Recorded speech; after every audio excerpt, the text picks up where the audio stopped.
Good evening. Today is Tuesday, July 8th, 2025, and I'd like to call to order the City Commission work session. Commissioner Adam Marl. Here. Commissioner Mike Mitchell. Here. Commissioner Scott Wilson. Here. Commissioner Rocky Smith. Here. And Mayor Denise McGriff. Present. So tonight on our agenda, we have a number of items under general business, and I'm going to turn all of this over to Mr. Conkle and then Mr. Boyles and then Mr. Wheeler and Ms. Webb. And I think the only person that gets off scot-free tonight is our police chief. All right, so Dana, I'm not sure, Dana and Josh are both going to come up on this one. So this is the Sidewalk Reimbursement Assistance Program discussion. As you're aware, we have an existing program that has a reimbursement option for individuals, property owners who have street trees that have raised sidewalks out of compliance with ADA standards. That program's been going on for a couple of years now. We have some good information about that. Recently, as you're well aware of, the property owner is responsible for the sidewalks in front of their home, as well as their maintenance and replacement if damaged or need to be improved. So we had several citizens come in, several homes in the McLaughlin neighborhood area were turned into code enforcement for non-compliance with the ADA standards. Some of those trees, I believe it was probably 20 out of the 60 using round numbers, or some of those sidewalks, about 20 out of 60 using round numbers, were potentially eligible for the existing tree program. The other 40, there is no program in place. The one nuance in this area was that potentially, because of the age of the neighborhood and when the infrastructure was constructed, the standard would have been a 2-inch sidewalk depth.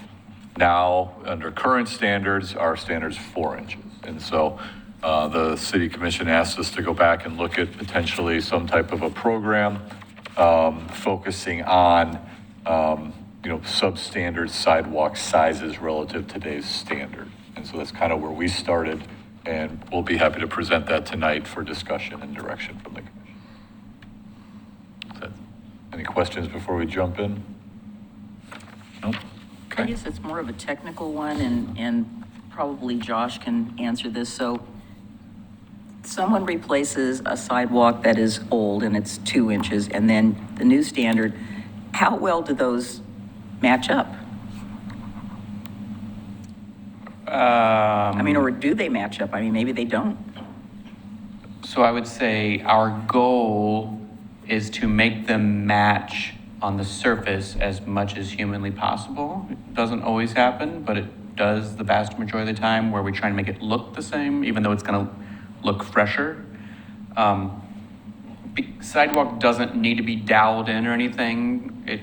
It will sit fine that you might have a 2-inch existing and a 4-inch thickness next to it, but that doesn't hurt anything. It doesn't do anything from a maintenance or a viability lifespan.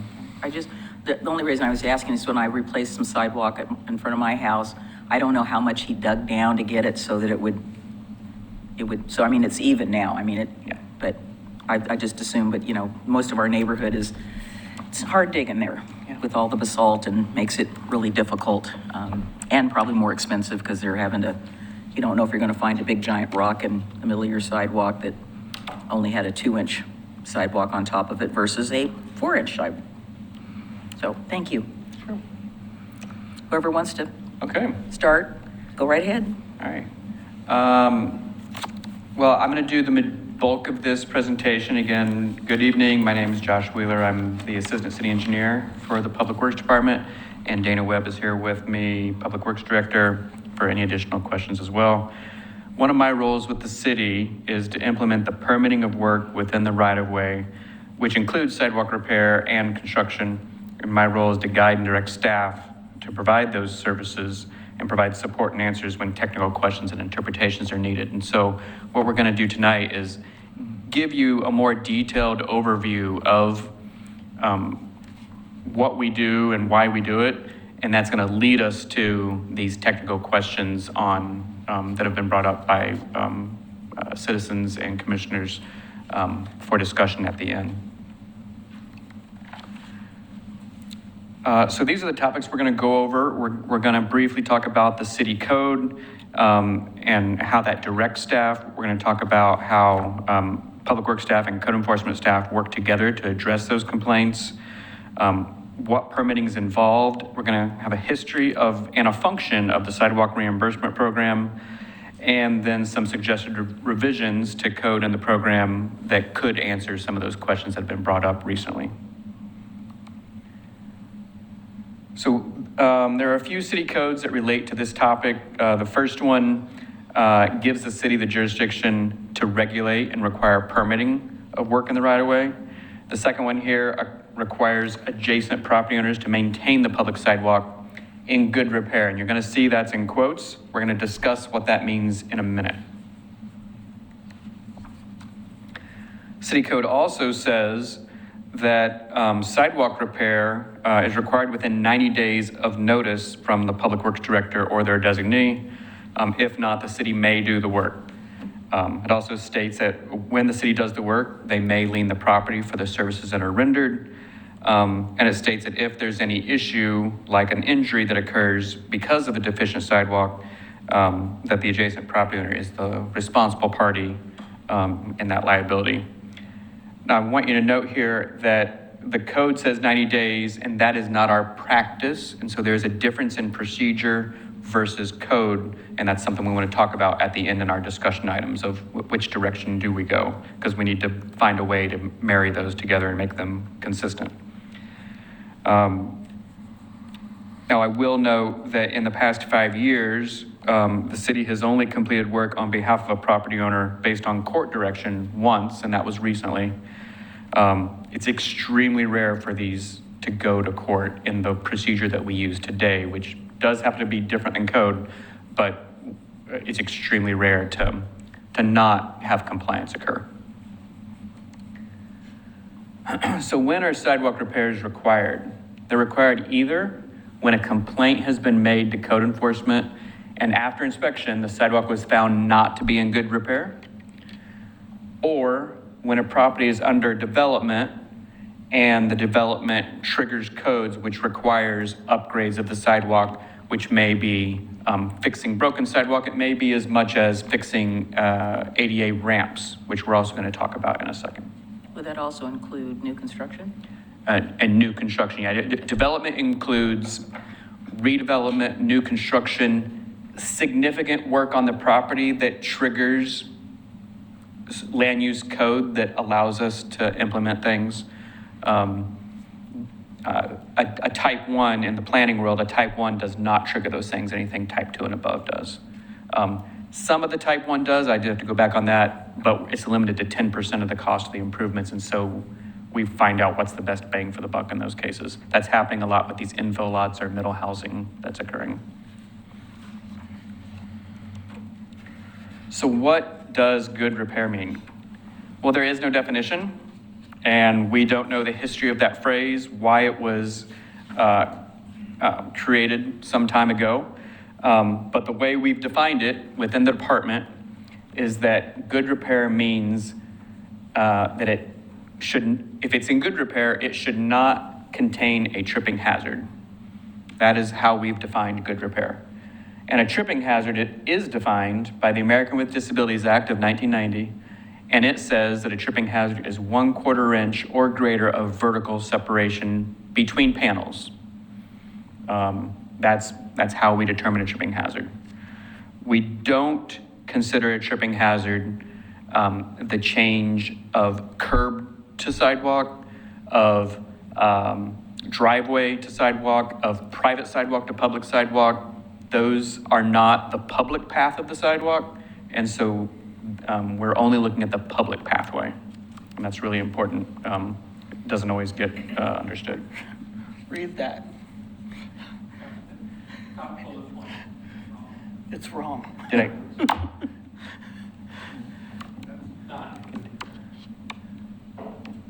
Yes.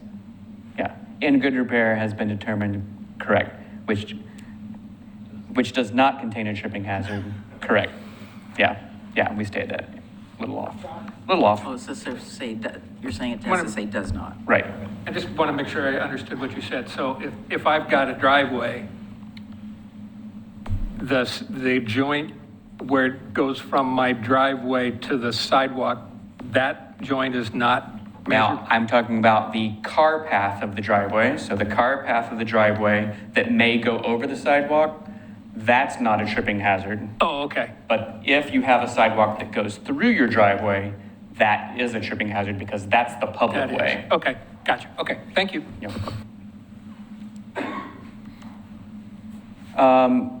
So when a tripping hazard, now we're talking about code enforcement, when a tripping hazard has been determined that it exists based on an inspection, what currently happens today, again, that's different from code, Public Works sends a first notice giving the property 120 days to complete the work.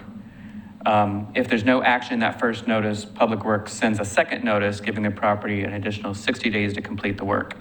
If the work is not completed within that 60 days, which now totals 180, then it's sent to code enforcement to make a request for court.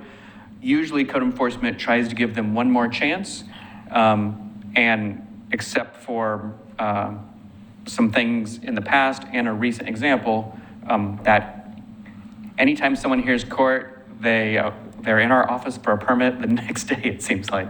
And that doesn't go that far. It's probably less than 5% of the time that it even gets that far anyway. That has been the process, even though, again, it doesn't relate to code. Myself and Ryan Kersey have been with the city for 6-7 years, something like that, each of us. This process has been in place before us, and so we've just been following what's been going on. But now with some recent things that have occurred, we've realized our process doesn't match code. But why do we have this process? It's meant to work with the property owner. It's not meant to be punitive and say, if you don't get it done by X, you have all these fines. Me and Ryan trying to do everything we can to avoid even that discussion. We really want to find a way, what is their hardship? How do we work with them? Can we find a partner for them? Trying to do everything we can to help them.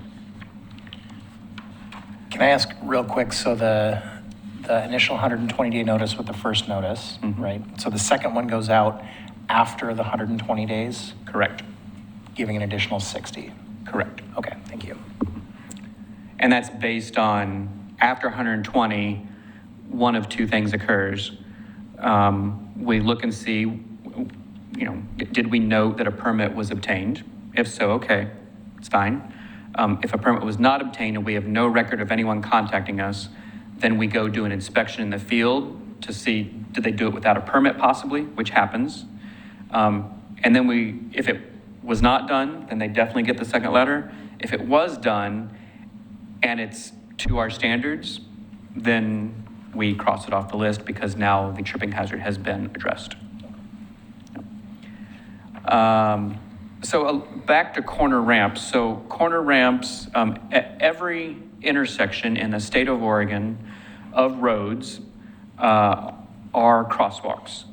And the ADA laws and regulations and guidelines would say that at every crosswalk, you should have a ramp that meets the proper slopes with detectable warnings. That's those little bumps. And here in Oregon City, we use a gray or a black color for those. Other cities, you'll see yellow and red quite often. Even on county roads and state roads here, you'll see yellow on their portion of the roads. That is about $10,000 a piece. We do not make property owners responsible for those unless they're doing development and they need to upgrade things because development triggered that, or they chose to remove the whole thing on their own. Then they just put themselves in that situation. We try and talk to them ahead of time. If there is a situation where the curb and the sidewalk panel are creating a tripping hazard, and all they need to do is lift that panel, remove it, and bring it up to grade, we let them do that and not bring it to ADA standards because that's a couple $1,000 fix instead of a $10,000 fix. And the ramps really are taken care of by either development or They're also taken care of by CIP projects that come through, and there's a law that says we have to when we're doing that. A little more detail on ramps is we estimate with some data that we have 3,368 ramps in the city. We have inspected 1,337 of those at this time, and we're continually inspecting them to get a whole inventory of them. Out of that 1,337, 780 of them do not meet current 2025 standards. Now, the ADA law has been changed several times from 1990 till now, and there's been several differences that they've changed, and it was okay now, but now it's not. Now you gotta do this instead. Oh, now you gotta do this instead. So things that used to be compliant are no longer compliant. A great example is Malala Avenue between Division and Warner Milne. The decorative brick ramps there were legal at the time, and they're no longer legal. So you're actually gonna see those change next year, unfortunately. But just gives you a sense of how much we have to do out there, and we have a plan, but it's a very slow plan to implement. I bring this up because it has happened in some cases that the complaint comes in for that trip hazard between the curb and the sidewalk. So permitting.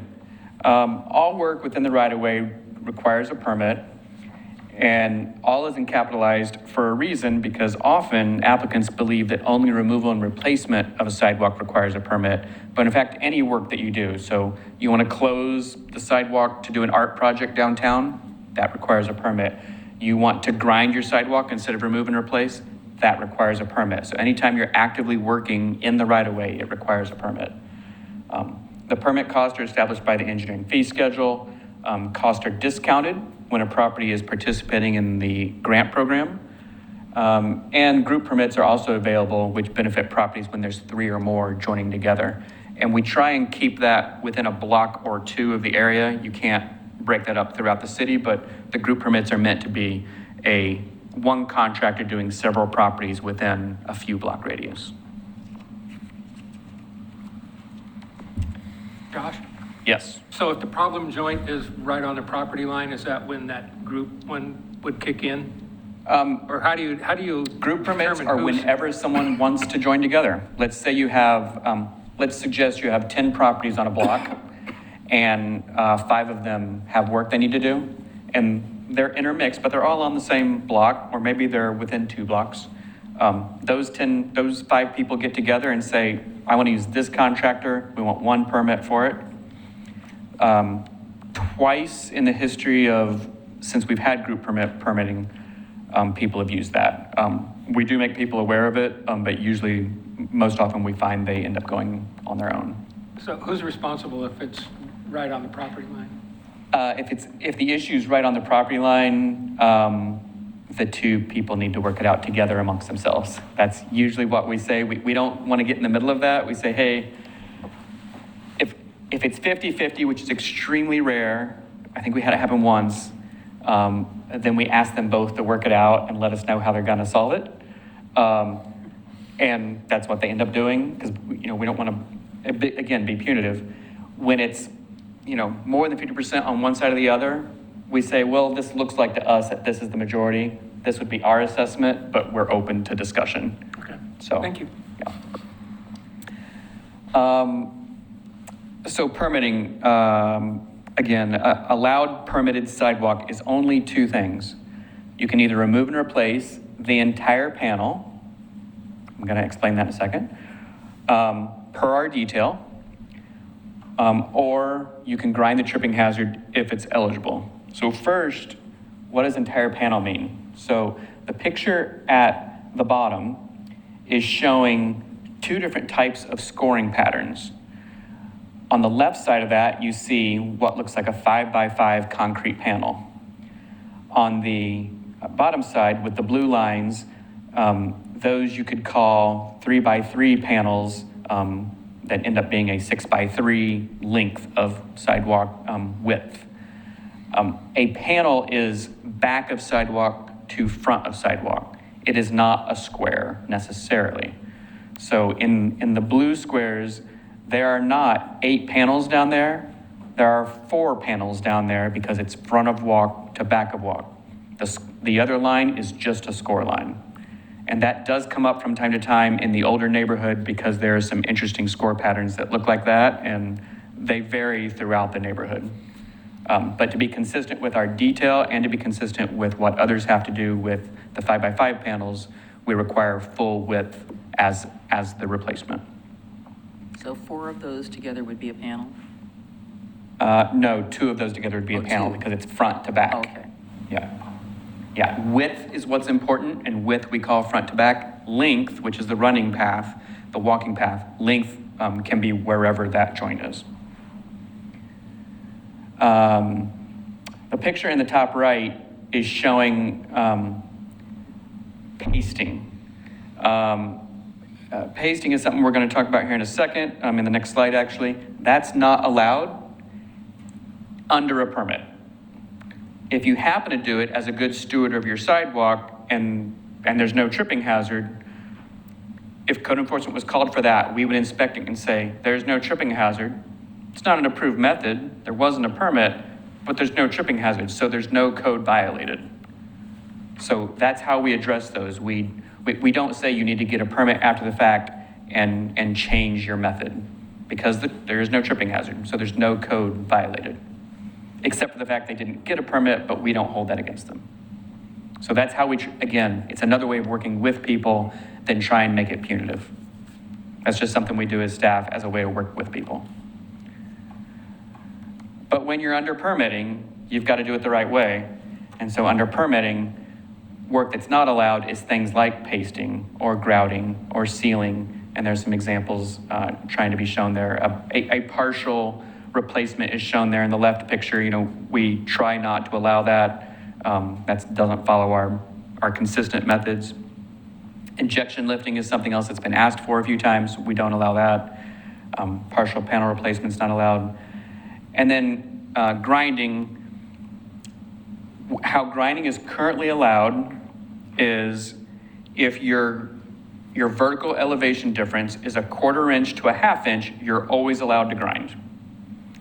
If the grindable difference is 1/2 inch to 1.5 inches, then you can grind it if one of 2 things. The panel was not previously ground. You can only grind once. Or there will be at least 2 inches of thickness left. So that comes to this question that we're going to have at the end of, do we just say grind is an option with all thicknesses and all options? That's something we'll bring up at the end here. But that's how we do it today, is we have these thresholds of when you're allowed to grind. So on to the grant program. The pilot started in February of 22. We then made that permanent with some small revisions in late 2022, and then amended the program with some more revisions in 2024. Just like we are tonight going through some of these things, we have found over time all these little intricacies and questions and things and scenarios we've never considered before, and that's why some of these amendments have happened in the past, and that's why some of these amendments might happen now, is that we have a new scenario. What do we do about that scenario? So to be eligible for the program, you need to have all these things, and I'm not going to go through them all, but all of those things are required to be eligible for reimbursement of the program. The most important part is 2 bids, and I put in there, or effort to seek 2 bids. We have many people that will call us and say, I have called 10 contractors and no one will answer my phone, but I got this one person that'll do it. We ask them to document that and say, I called so-and-so on such day, just so we have a record that you tried, and we take that as evidence that they made a good faith effort. There are cases either in the winter or middle of the summer where contractors are either not around or very busy, that it is very legitimate that they're not getting calls back. The other thing to note is the program does require a W-9 form because this is considered income, taxable income, the way the program was set up. A few more things on eligibility. No reimbursement is allowed more than one a year. So if you had reimbursement within the past 12 months, you have to wait. If your site, which we're going to talk about sites here in a minute, has already been provided reimbursement for, it's one time only for the life, which is infinity. And then the work must be completed within 120 days of the permit. That's normally really easy to do because the permit is valid for 90 days. And every now and then they'll ask for an extension because they say, hey, our contractor couldn't get to it, or the contractor calls and say, I got swamped, or I had a personal issue. There's all these things that get brought to us. We work with people to extend that permit. If there's really, really extenuating circumstances and it seems reasonable, we also still work with them. I think we've denied, we haven't denied the reimbursement. It gets cut by 50% if you go over 120 days, and that's for people who just didn't make an effort. I think it's happened twice. Josh, can you go back? Yep, So the first bullet says no reimbursement within the past 12 months. yep, And the next one says no reimbursement previously. uh-huh. So the two different things are, so you might have, let's say you're on a corner lot and you have 4 trees, and a tree is a site that we're going to talk about in a second. You only had 2 tripping hazards from those 2 trees, and in 2023, you got reimbursement for those 2 trees. Then in 2025, your other 2 trees caused some new issues. So Okay, so you can't get no a second- reimbursement provided for that site, that tree. You can only do it once for that tree A and B, but trees C and D, you know, assuming you kept the trees, are eligible at a later date. Okay, Yeah. after 12 months. But if you did A and B in June, and then you decide to do C and D in August, no reimbursement until June of next year. Okay, thank you. Yeah. That usually also never comes up, but it's the way the program was originally written. We had some, I think, when John was here, we had somebody come in to Public Works, and basically they had already done the work before we had the program, and then they wanted to get reimbursed. And Yeah, and that still exists, by the way. That's still in the program. Yeah. So there are lookbacks. Yeah. In the first year of the program, we probably did about 10 to 15 lookbacks that we got as much data as we could to make it meet the criteria. Those don't really happen anymore. Yeah.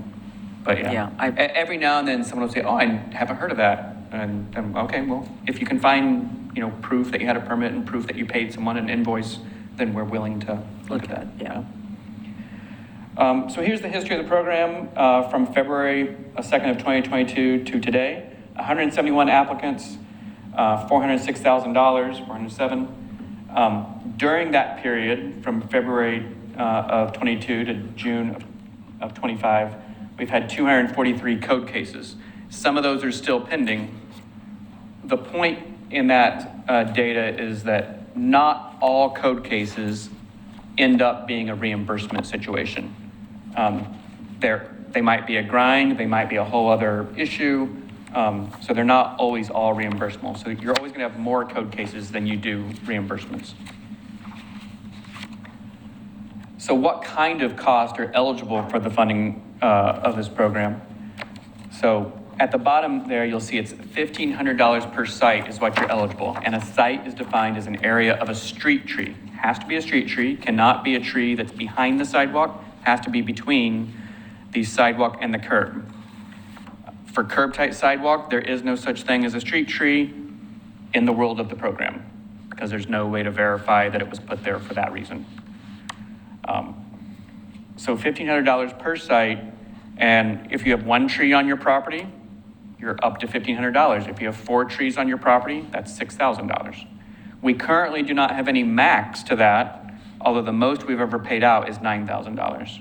And you'll see later we're making a recommendation to potentially put a max on it just to keep the program available for funds. But these are the different things that are available in the funding. Some things that are not available or ineligible cost are the permit fees, any tree replacements if they choose to. They don't have to replace their tree. They don't have to remove the tree. That's up to them. If they do a fee in lieu for some reason, if they're doing their private sidewalk, Quite often, people will do a project and they'll take care of some private sidewalk, which we call the carriage walk. That's from the public to your front door usually. They'll do that along with their own sidewalk, and then we ask them to separate it out on their invoice so that we only pay for the part that was the public part. So there's some other things there. So here's some recommendations, and then we're going to get into the discussion. In general, we know that the code and our process do not align. The code is pretty much a 90-day requirement. Our process is generally an 180-day requirement. We recommend some change, whether that be code or process, and we're looking for feedback on that here in a minute. We're also recommending that potentially adjusting the sidewalk replacement program to provide an option for replacement due to lack of eligibility for a grind. So as I said earlier, some cases you're not eligible for a grind because our position has been if it's half inch to 1.5 inch, then you have to be not grinded before and have 2 inches of thickness left. But if you're in a 2-inch neighborhood, well, you're never going to have 2 inches left. So is that appropriate? So should we do maybe a grind option? We're going to give you some ideas for that in a discussion item. And then another item is, should we just allow grinding in all situations? The only caveat to that is that there are situations, a grind is not a bevel. So I'll use my wonderful charades actions here. This is a bevel, okay? You're just flattening it off, right? That's not a grind because this is not ADA compliant because it's very steep. Even though it's a little bit, it does not meet ADA. A grind, if you have 1 inch of vertical, it has to come back 1 foot horizontal to be properly ground per ADA slopes. So a grind is very different than a bevel. You will see bevels out there. You will see pasting out there. You'll see all sorts of things out there. They were all done without permits. What is pasting? You want to explain? What I call pasting is you take things like cement. Cement most of the time, sometimes people use other products and paste it just like paint and just kind of smooth it over and the tripping hazard goes away. Oh, okay, all right. So it's literally what? Yep. Yeah, okay. People do that without a permit. They're not in code enforcement, and that's what I said earlier. It's not a tripping hazard, so we don't feel like that really breaks code in that case. But if they're under permit and under code enforcement, that's a different story. So these are the things we'd like to talk about, and I've got this set up as 4 discussion items. And so on the third one, there's actually multiple slides to describe it a little further, but the others have 1 slide. So if we could. Can I ask one question? Absolutely. Before you get into that? On the pasting, Yep. if I get the first letter Uh-huh. and I go out and paste it, Uh-huh. and then I don't respond, I don't get a permit. Uh-huh. Code enforcement comes out at 120 days? Well, Public Works will. Public yes. Works, yeah. And we will find that the work, that the site was in code enforcement, they did it without a permit and did a ineligible activity, and we would tell them, I'm sorry, that doesn't work, you have to do it the right way. Okay, so once they get the letter, they're in the program. Yep. And I would say that has happened. It's happened where they've ground it on their own and did it more of a bevel than a grind. And then we go back and say, sorry, that does not meet the standard. You need to do this instead. It's happened a handful of times. It's not common, but it has happened. Okay, thank you. So this is our first item that we bring to you is, should we change the code? I talked about earlier, basically 180 days versus 90 days. Should we change the process? Should we change the code? Do you like those timelines that are already being used? Would you like to change the timelines? So we open that up for discussion before we go on to the next topic. Just jump in, anybody. I have a question about grinding.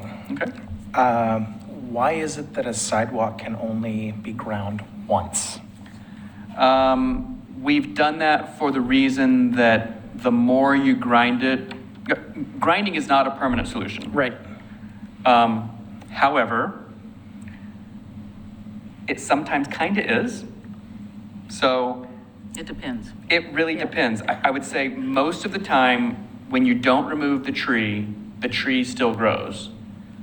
Other times, what caused the tripping hazard, the root, doesn't grow any further. And so some people take that risk, they keep the tree, they like the tree, and they grind, and it never becomes an issue again. Others, it comes back in 6 months.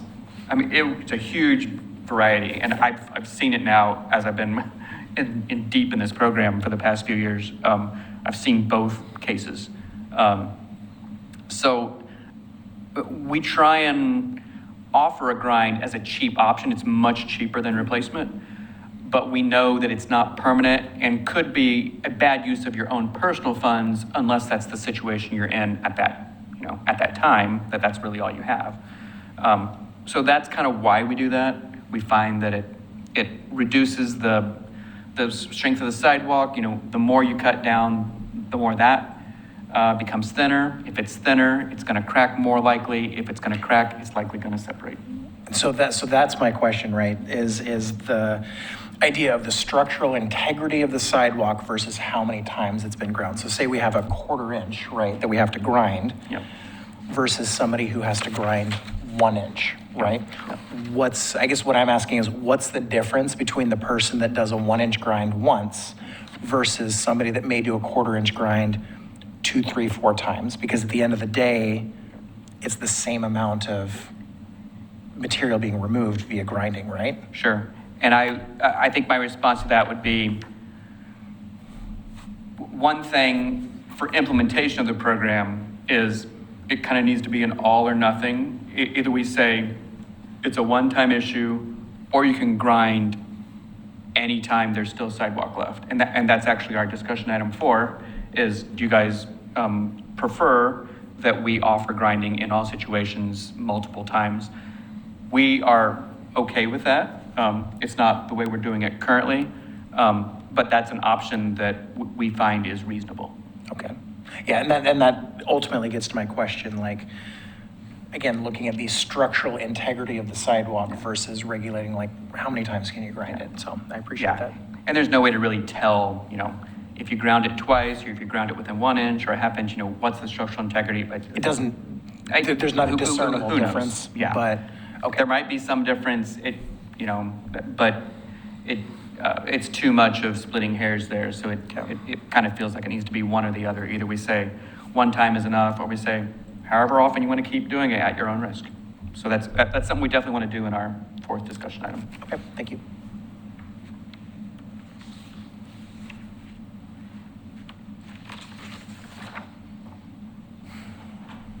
Any thoughts?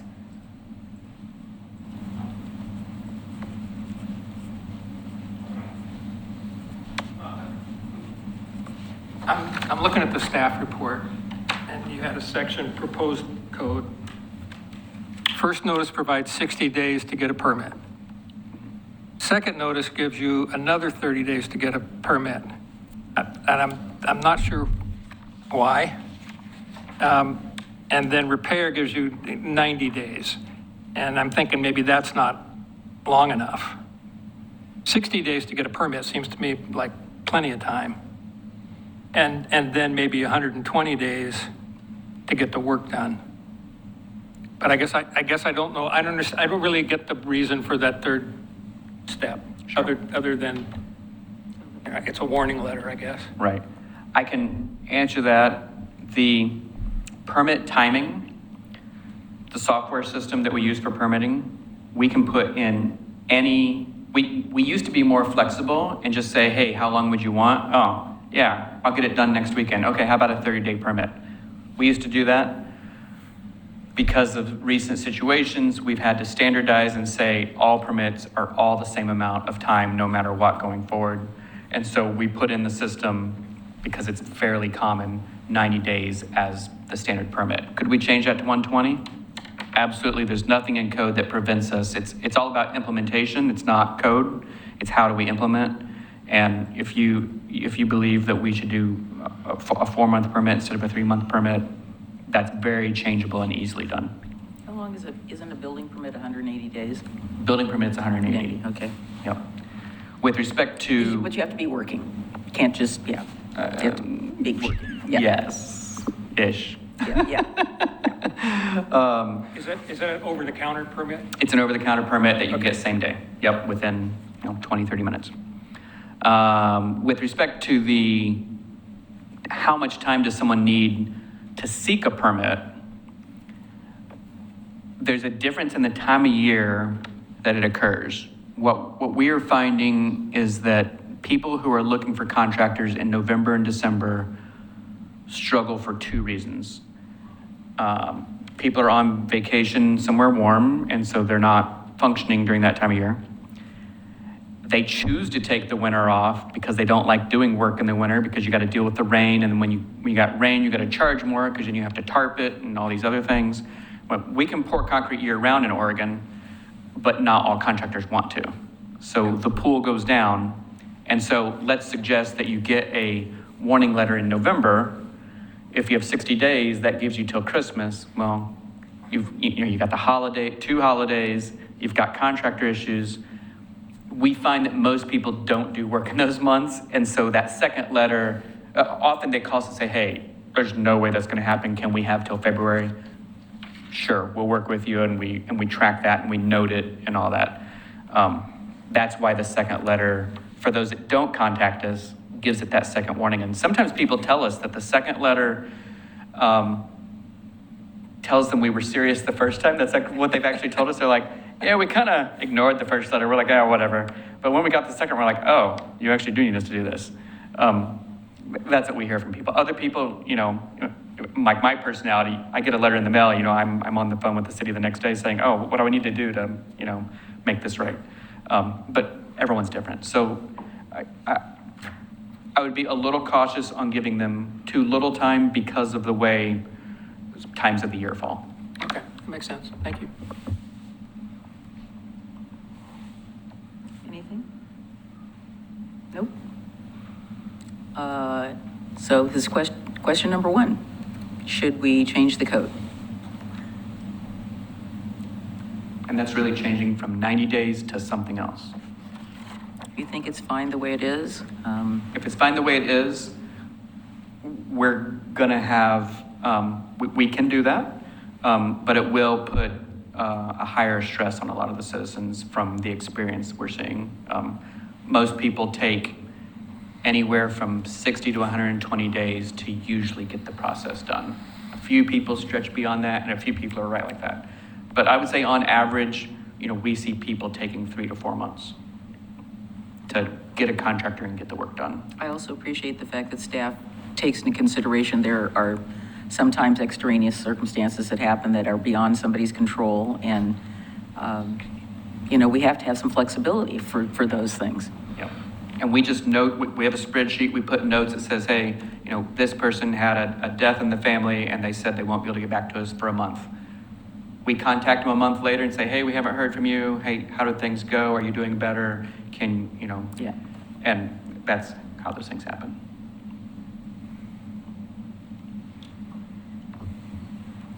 I do think, pardon me, I do think if practice and code are not aligned, they probably should be. Yeah.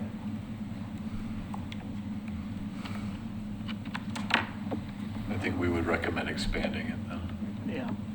Everybody's, because, Yes. I mean, the goal here, right, Yes. is to get compliance. And so I Yes. think having seen how these go, a little more time for the average citizen who, maybe the first time they're trying to find a contractor to do concrete work or something like that. Or trying to find the money. And the money. Yeah. Yeah, I think this is another part, the more we stretch it out, the longer time you have to try to accumulate the funds to make the improvement. Yep. Okay? I guess one of my dilemmas that I'm struggling with is that as long as I've lived in Oregon City, I don't think we have had a situation occur that we find ourselves in, and I say we collectively as the city, not as the city government, but as a city, where we have a situation that is egregious and I think punitive, in my opinion, where someone has decided to go after people for whatever reason they're getting out of it, I don't know, and I'm being very careful with my words. And I don't think that in our processes we ever anticipated ever having anything like this occur. I mean, you know, we try to think about all the situations or unintended consequences of things that we do, but I think this one was beyond the pale. I don't think we anticipated this whatsoever. I have major concerns about the process that has enabled these punitive actions to take place, not through any fault of the city's. I'm not putting any blame on the city whatsoever. This is our process. It's being exploited, I think, and I find myself between sort of a rock and a hard place because I've had a few citizens mention to me that taking a very black and white approach is that, well, people should have known or could have known or should have known, whatever we want to use the word, that their sidewalk might have been in disrepair. And I said, well, it isn't a problem until it's a problem. And when I went about trying to succinctly explain, the comment I got back was, why are we allowing people to have the city bail them out? And I said, I don't believe that the city is bailing them out. I believe that the city is trying to take a responsible path to assisting some citizens, and some of the things that were pointed out never have been a problem. All of a sudden they've become a problem. And I was late getting here today because I was looking at a situation where someone has repaired their sidewalk and now something else has been pointed out, which is very minuscule. And this person is looking at several $1,000s to make yet another repair. And their comment was, how many times is this going to happen where there's this thing and that thing and this situation, and this person is going to come back and say, oh, well, what about that? What about that? What about that? I said, yeah, I agree. You know, where does this end? Does it end?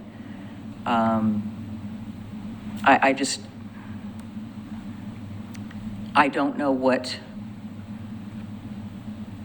to do, but I do feel like we need to do something, because this is, some of these things that were pointed out probably would have never ever come before the department or the city to have, because it wasn't a problem.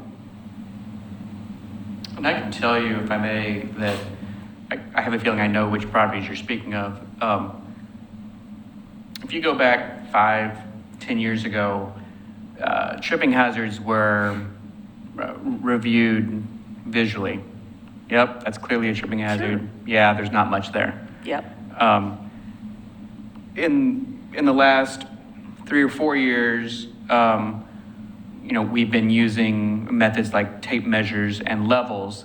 Well, that still requires kind of a, you know, get down on the ground and, you know, measuring a 1/4 inch. I mean, that is extremely hard to see by the human eye, right? Oh, yeah, exactly. And so I happen to know that in some of those situations, we did not call out all of the official tripping hazards. You know, we can say, you know, staff missed that, staff didn't think it was a tripping hazard. There's all sorts of things we can say. And I've spoken to this one resident about the situation. And what we now have, you know, again, as we learn, you know, where we're not perfect or where we're, you know, need enhancement, we change, we adjust. And one of our staff actually created a tool on his own, which is we've been really awesome about, right? We think it's great what he's done, and it makes it so he's taken out human error, He no longer has to bend down. This tool works perfectly that it's either, it is a quarter or it's not a quarter. It's a crystal clear measurement tool that he's created. And so now we have that. Now, yeah, are some of those barely a tripping hazard? It's a 1/4 inch, that's not much. But now we know for sure that they are. And now when we go and get a complaint about an address, we can now measure that perfectly and not miss one. Whereas before, we easily could have missed it. We easily could have. Yeah.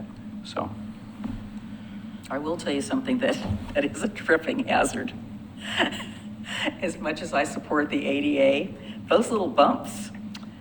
I was cruising around on my crutches, and I can tell you that I almost, because I put it down on it. I was trying to avoid the bumps, and Yeah. I guess I would just add, and you can correct me if I'm wrong, we've had a couple of instances where someone has gotten put into code enforcement and retaliated by going and turning in multiple neighbors. This isn't the first time Oh, I that we've know. had multiple neighbors but not turned to in not to this by extent. one person. And, Yeah. you know, in those instances, the neighbors took care of the situation. now I can tell you also, we get this comment a lot over the phone and in the field. Who called this in? Yeah, who turned me in? Yeah, That is exactly. not public knowledge until the code enforcement case is closed, Right. and then it becomes a public record. Right. And so we know who it was most of the time, just because we get the complaint.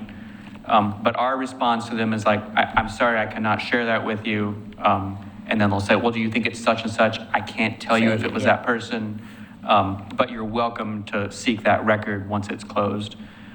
That's always our response. Good. The other thing I can say is that, yes, I agree, Mayor, that this most recent group of requests is the largest we've had. The first largest we had was the Trailview neighborhood that started the program. Sure. And then we had, I don't know the name of the subdivision, but it's Sophia and Emerson Court across from the high school. Most of that subdivision got turned in by a HOA not getting along.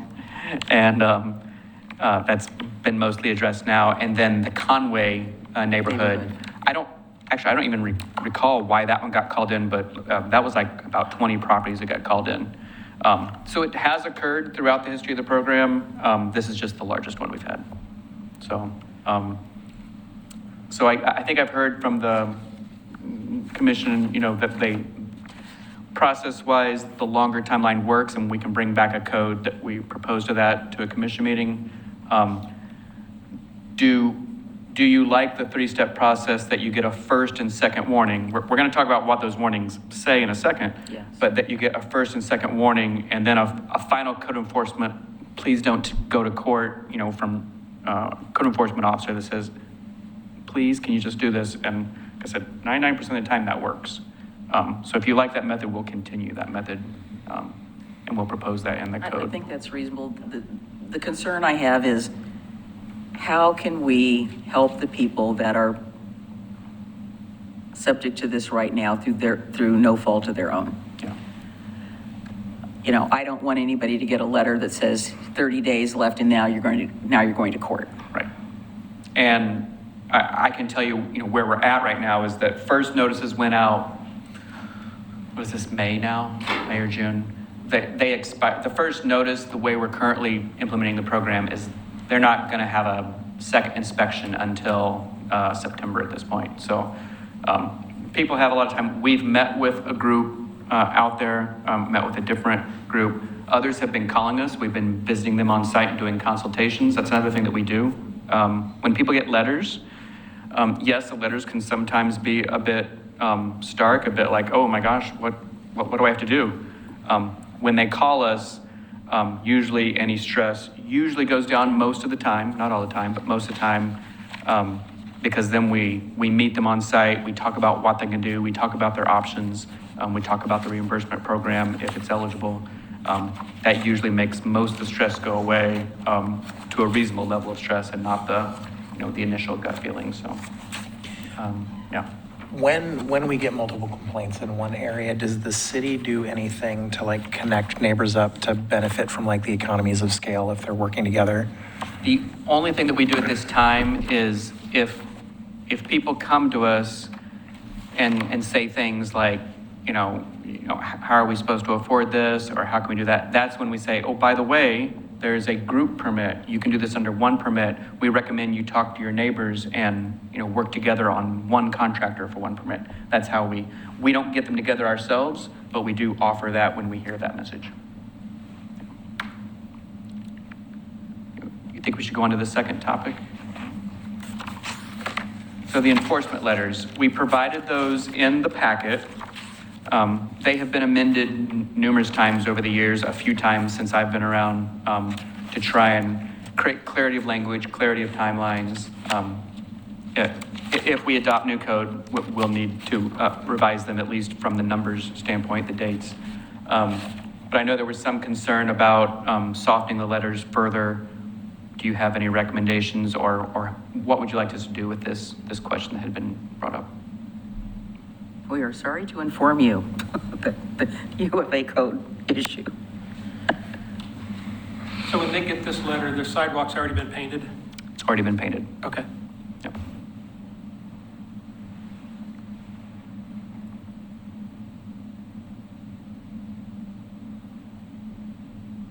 And these are I'm fine with the template language letters. as is.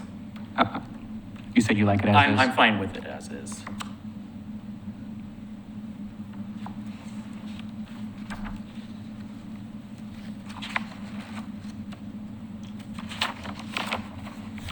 What I have been asking staff is that you see in the letters, these are template letters, so they have areas that don't get touched, and then they have highlighted areas that are supposed to get revised. Okay. We've been trying to be a little more descriptive of, do they have possible grinds? Do they have possible replacements only? It doesn't look like they're eligible for the program. We're trying to put a little more detail in there. But we know that this is, somewhat of a long letter, and so how much gets read when they get the notice? The first thing they're seeing is, first notice, which we are trying to gain their attention, but at the same time, we want to find a way to say, hey, how do we work together? Yeah, I thought I don't see it on the first letter because maybe I'm missing it, but, you say on the first letter and the second letter, you say, please understand the city is aware that this notice and any required repairs can be a hardship for property owners. However, Yeah. I think coming at it with sure, we have some hardcore violators, and that's a whole different story, but I think by and large, getting a letter that says what you needed to say, but also saying, hey, we understand this is an issue, please get in touch with us because we want, we're here to help, that type of thing. And I think that's important, so that people understand that, we really are here, to try to provide assistance. And like you said, when people ask, how did this come to your attention? Well, somebody, turned you in, so to speak, which I'm sure is not easy to say, but I appreciate the fact that's in there. Yeah, I'm fine with the letter the way it is.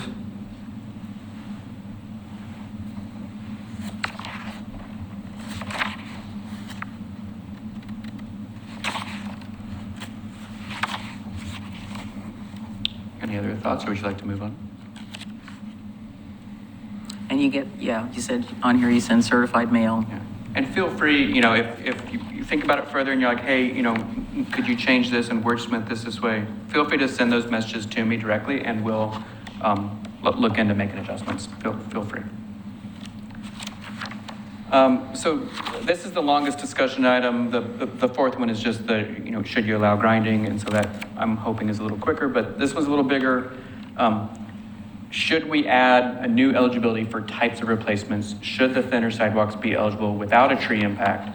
Should the eligibility relate to a neighborhood, or should it be citywide? Staff does not recommending grinding as eligible due to its potential temporary nature, but we could see panel replacement not related to a tree because it's not grinding eligible. If that makes sense. So let's say in McLaughlin, you don't have a tree, but you have a really thin panel, and so it's not grindable. It's just not going to be grindable.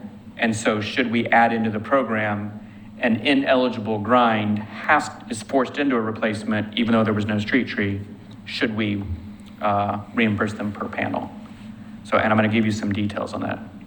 I think you said something last time that this is an unusual circumstance. There's probably maybe one other neighborhood that has 2-inch. And we don't know for sure, and so we probably would lean towards the whole city because it's easier in case we find something elsewhere.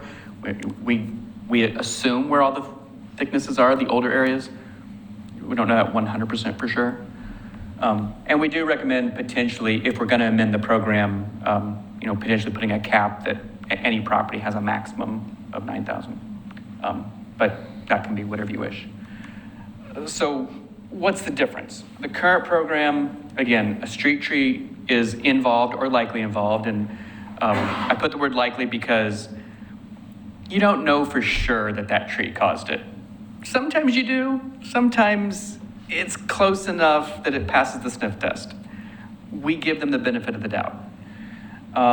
And the reimbursement's $1,500 per site, which is where that street tree is, and the repair has to be a removal and replacement. We're not giving people an option to get the $1,500 and not replace the tree. That is not an option. Okay, Yeah. good. Now, but they don't have to remove the tree. Right. But they can remove the tree. Right. And either way, they're eligible. It's the sidewalk panel that creates the reimbursement, not the tree. Tree, right.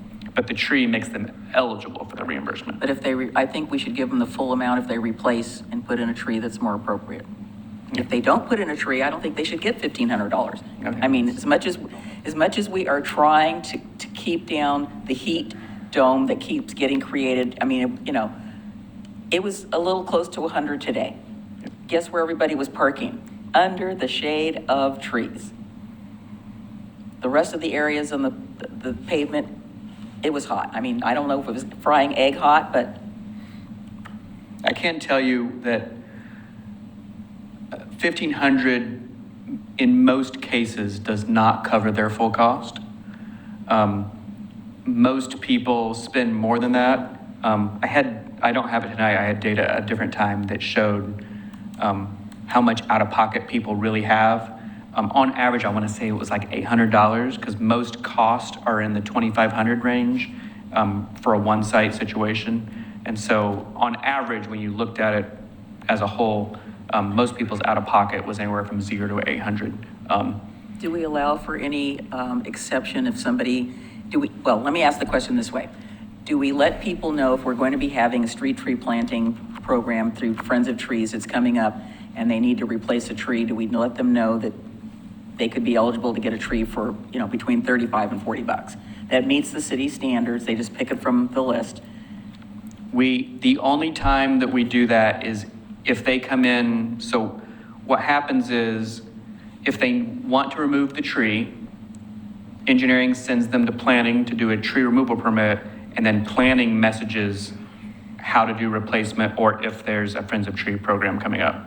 I can't tell you if that's being done consistently or not, but that needs to be married together. That's what's supposed to occur. Because it really sort of, how do I want to say, it lessens the sting because, buying some tree, I have purchased trees on the open market and without using Friends of Trees, they're not cheap. I want a 2-inch caliper tree and I paid for a 2-inch caliper tree.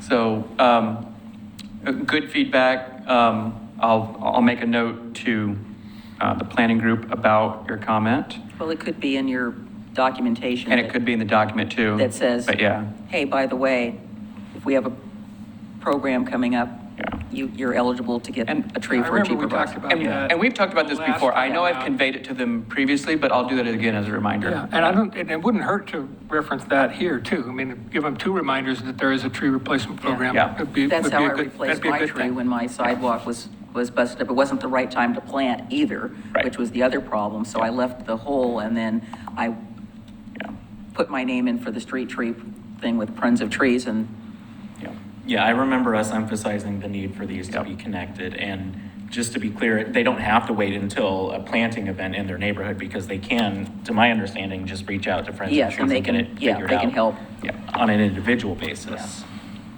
It's more fun if they wait till the plan event anyway, because it's an event. It becomes an It's true. event. So, yes. Well, I was just going to say, kind of separate from this, I'm asking myself, I don't know, what's the saying, an ounce of prevention is worth a pound of cure. Yeah, and so I'm asking myself, like, is there value separate from this in proactively trying to get rid of some of these trees that really shouldn't be here and replacing them with something else, saving the city potentially $1,500 per tree? Yeah, I would say that's a little bit of a different question because Right. from a staff resource standpoint, there would be a question of, we don't have a tree inventory. We need someone to go through that. And Right. that's the talk of the arborist that's been brought up in the past. It's a very good idea. It's a thought. question of how. Yeah. Yeah. As you recall, one of the program elements for the Natural Resources Committee is they're going to enlist neighborhood associations to help do some tree inventory, since people know their neighborhoods better than, somebody else walking through. Tree maintenance is also the responsibility of the adjacent property owner as well. Right. Just like sidewalk.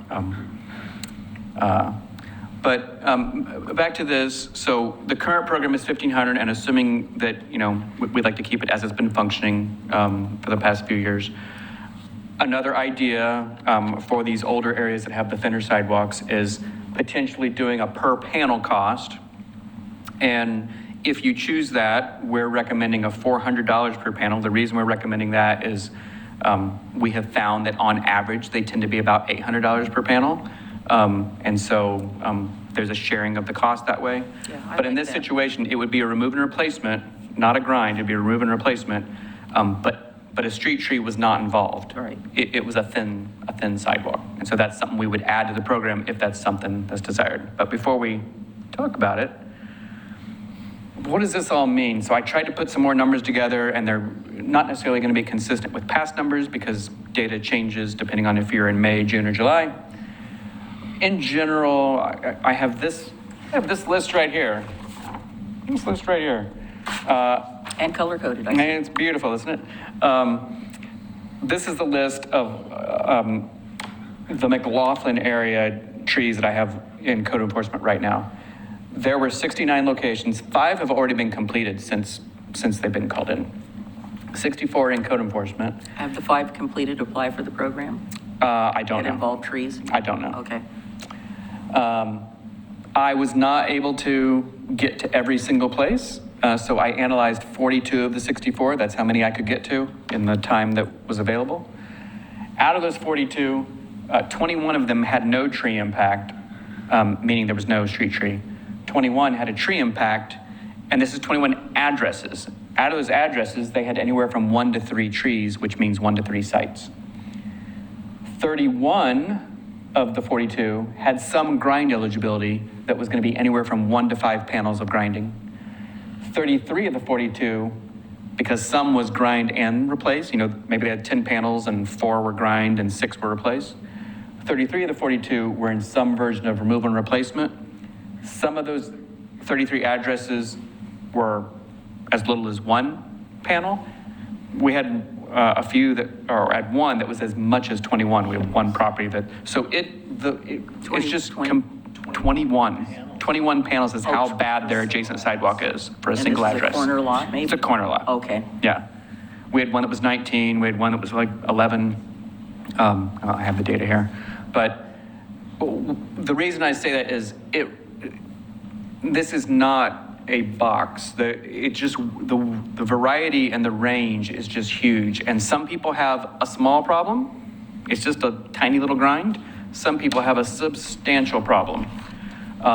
It just really, really varies. What does this mean from a cost standpoint? Again, the current program, if you had 2 sites at $1,500 each, that would be a $3,000 reimbursement up to, assuming that they spend more than $3,000. If we did this panel idea for non-grindable thin surfaces without a tree, suggesting 400 as a starting point of a discussion, that's 2,400. So, well, those 21 tree locations I was talking about that need complete replacements, it's 49 sites, because I actually looked at how many trees were on every address. That's $1,500 per site. In this list right here, that's $73,000.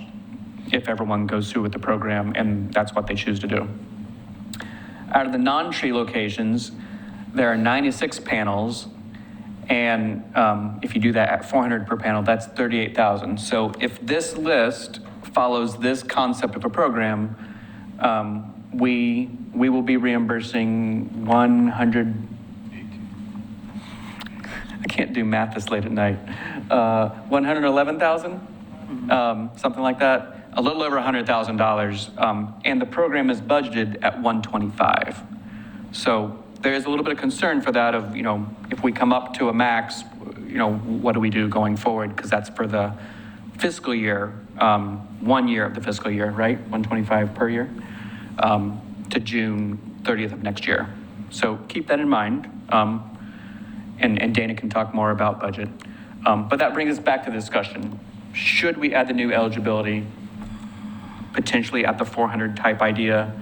And what do you think? What should we bring back, if anything? Just one quick point. In the staff report, we proposed a 50% per panel up to a max of the 400. And then in this that we laid out, we did cap these properties at $2,000. So that's a discussion point, but you can see how quickly the money goes. And so, part of that is would you prefer to address the tree sites, the non-tree sites? What are your priorities?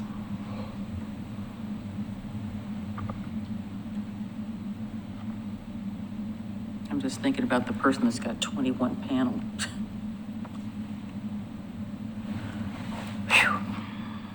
Well, I'll jump in to get us started. First off, I'd be in favor of allowing grinding, period. Okay. But I'm not in favor of expanding the program in situations where there's not a tree involved.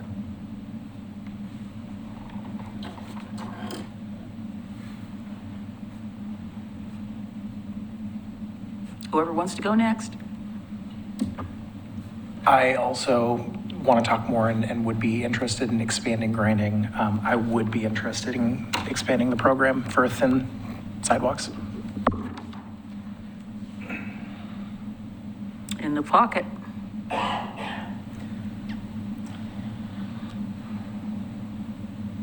can go. He's still pondering. He's pondering. So I'm open to the expanded eligibility for the grinding, but I am still having a hard time expanding the eligibility beyond the trees. Again, just thinking about the intent of this program when we created it was to take ownership on the city's part of our own fault in creating the situation that led to the creation of this program. And so I know that we're all heartbroken to hear these stories about what the residents are having to go through. And I know the mayor just talked about where does it end for these bad actors who are going out and trying to be punitive against their neighbors. And I don't think that we should necessarily be surprised that there are less than stellar neighbors. Those have existed for a very long time. And so, and as Mr. Wheeler has pointed out, this has happened before. And so for me, in addition to the where does it end for these people, the following question for me is, well, where does it end for the city on our end to take responsibility for these when, at least in my opinion, the nexus between our fault and this instance is not as clear as it is for the tree situation.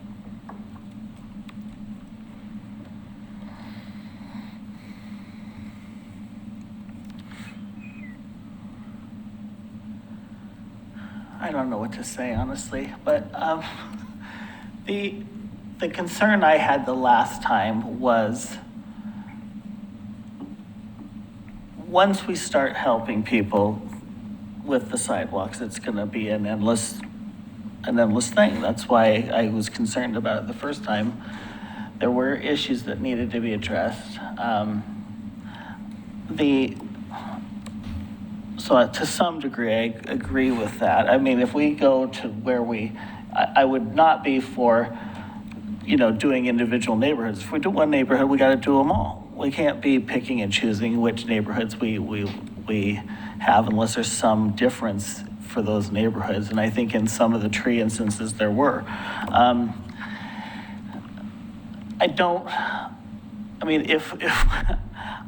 also not so excited about just letting everyone grind their sidewalks if we know that the grinding's gonna make the sidewalks thin enough that they're gonna be a problem anyway.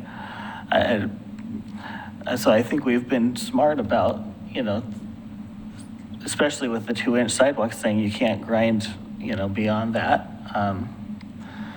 So I'm not sure I'm willing to be okay with everyone grinding their sidewalks. I mean, if they're able to be ground and they're 4 inches, and that's gonna be fixable. And then how do we deal with a citizen who has 20 panels? I mean, there's no possible way anyone could deal with that.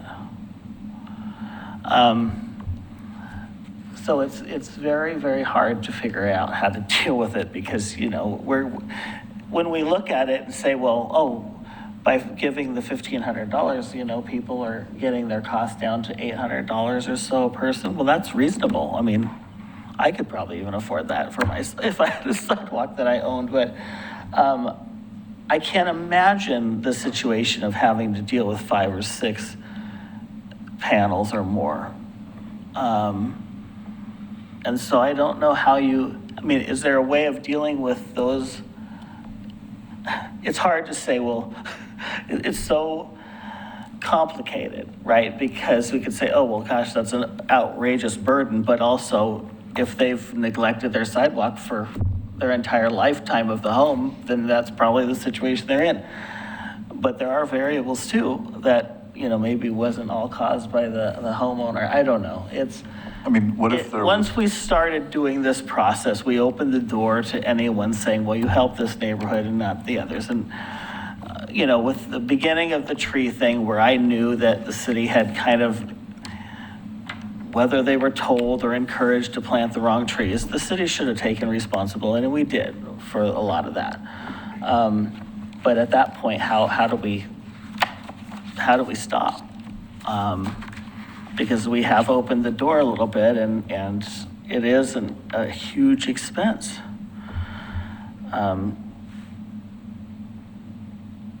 There is no easy fix, or we would have fixed it by now. I think this has been on my plate and my conversation on the commission, I don't know how many times, and I'm sick of it, but I know it's not going away. I know that no matter what we do, it's still going to become an issue with citizens having to deal with it. I think I would hope we could come up with some way as a city to be more proactive, and of course, it was only just a few years ago. Now I may be sounding completely outrageous because when I say a few years ago, people like that was 10 years ago. How long has code enforcement been under the police department? Has it been? It's been a while. Has it been 10 years now? When I worked for the city. See, exactly, I was when gonna say, jeez. So when I worked for the city, it was in community development. Okay, so it's been a while. Yeah, then it went to PW, I think, Yeah. and then it went to To me, police. it seems like a couple years ago. Yeah, it was a couple of years ago, just multiply that. Fourscore and 7 years years, ago, yeah. yes, that's about when it was. Okay, so if it's 10 years ago, maybe it's 10 years ago. We've made a lot of progress since code enforcement was on its own, is what I'm getting to. I think, every year when About we talk 27. about, what was it? 27. No. 2007. Okay, good Lord. Code was in CD until probably about 96, See, I should have 97. stopped talking. Yeah, so I can do the math. I guess what I'm saying, though, we've made improvements since then with code enforcement. Code enforcement being in the police department has been, a great thing, I think, in a lot of ways. I agree. As we continue to focus on code enforcement, I think, being, like the sign code. I mean, we went from being chaos until a point where we are now kind of able to kind of go out there and see some of that. We see changes in the city citywide with signage. You know, at some point, you know, that's what we're gonna be, hopefully be able to do with sidewalks. We're gonna, you know, have people out there. This has hit us because we've had neighbors that have just blanket, you know, done. If we have city people out there on a regular basis checking the sidewalks and kind of, you know, I know that's not something we can staff right now, but at some point, if we're able to kind of have an inventory, well, some of which this helps do that, right? Because we're getting a start on that. But I mean, I think we should still have a fund, and you know, how we figure out how that fund works. I think there should be a fund set aside, or an amount of money maybe separate from the tree replacement that is for certain situations that are just, and how we do that legally, I don't know, that are just outrageous, that are just there's no way I can physically do this. And I've tried to do this, I've fixed part of it, I can't fix them all, you know, and how we get to those details, I don't know. But I feel like we should have some method of doing that in much the same way that the schools have a situation. Well, okay, you have students that can't afford this fee today, and we know that it's a legit concern and a legit issue, and we're gonna try to help them out. That's all I can say. I don't know how we get there, but. I can't tell you what we do. I was going to say real quick, I mean, you know, I agree. We're not too excited about grinding. We think it's an inferior fix, but Yeah. it does buy time, right? I mean, I think if Well, we were upfront that you can grind, and we'll promote grinding more, but I think it would come knowing with the that if it asterisk becomes- saying, Right. just know this could be a year, this could be 5 years, but your sidewalk is probably going to fail once you At grind some it down. point.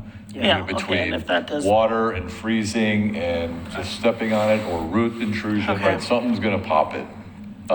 So, you know, that'd be fine, just as long as, I think, we just want to make sure the property owner, maybe they have a chance to start saving for Right. something that is eventually going to fail. And we'll be right back into that code enforcement type situation.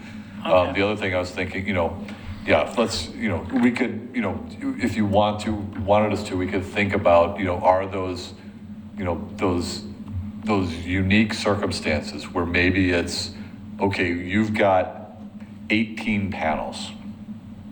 You know, could you enter into an agreement with the city that over the next 5 years, you will, right? Like, if you have more than X, we're willing to have a discussion about how do we phase this in or something, or Right, or maybe for that's every 4 panels you fix, we pay for 1 or 2. mean, I don't know. Because I mean, then at least you're getting to your question Right. or your concern, right?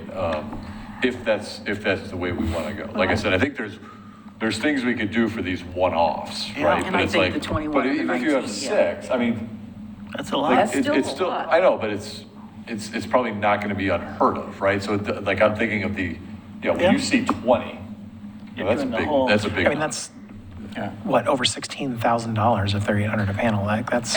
And I can tell you, so you know, there's a property that I'm visualizing right now that they had probably 20 panels, and the person had, you know, very reasonable story why it was more than a typical hardship. You know, they had other issues going on that made it an even bigger hardship, and we brainstormed with them on, you know, how to get funding for it, how to work with neighbors, how to work with friends, how to work with us and say, hey, if you show us that you're continually working on it, all these warning letters and all that, for those situations, because we're working with the person, while it may not follow code, It's it meets reasonable. intent It's of the right code thing in our to do. opinion. And so we say, hey, and right now, it's been a verbal discussion back and forth.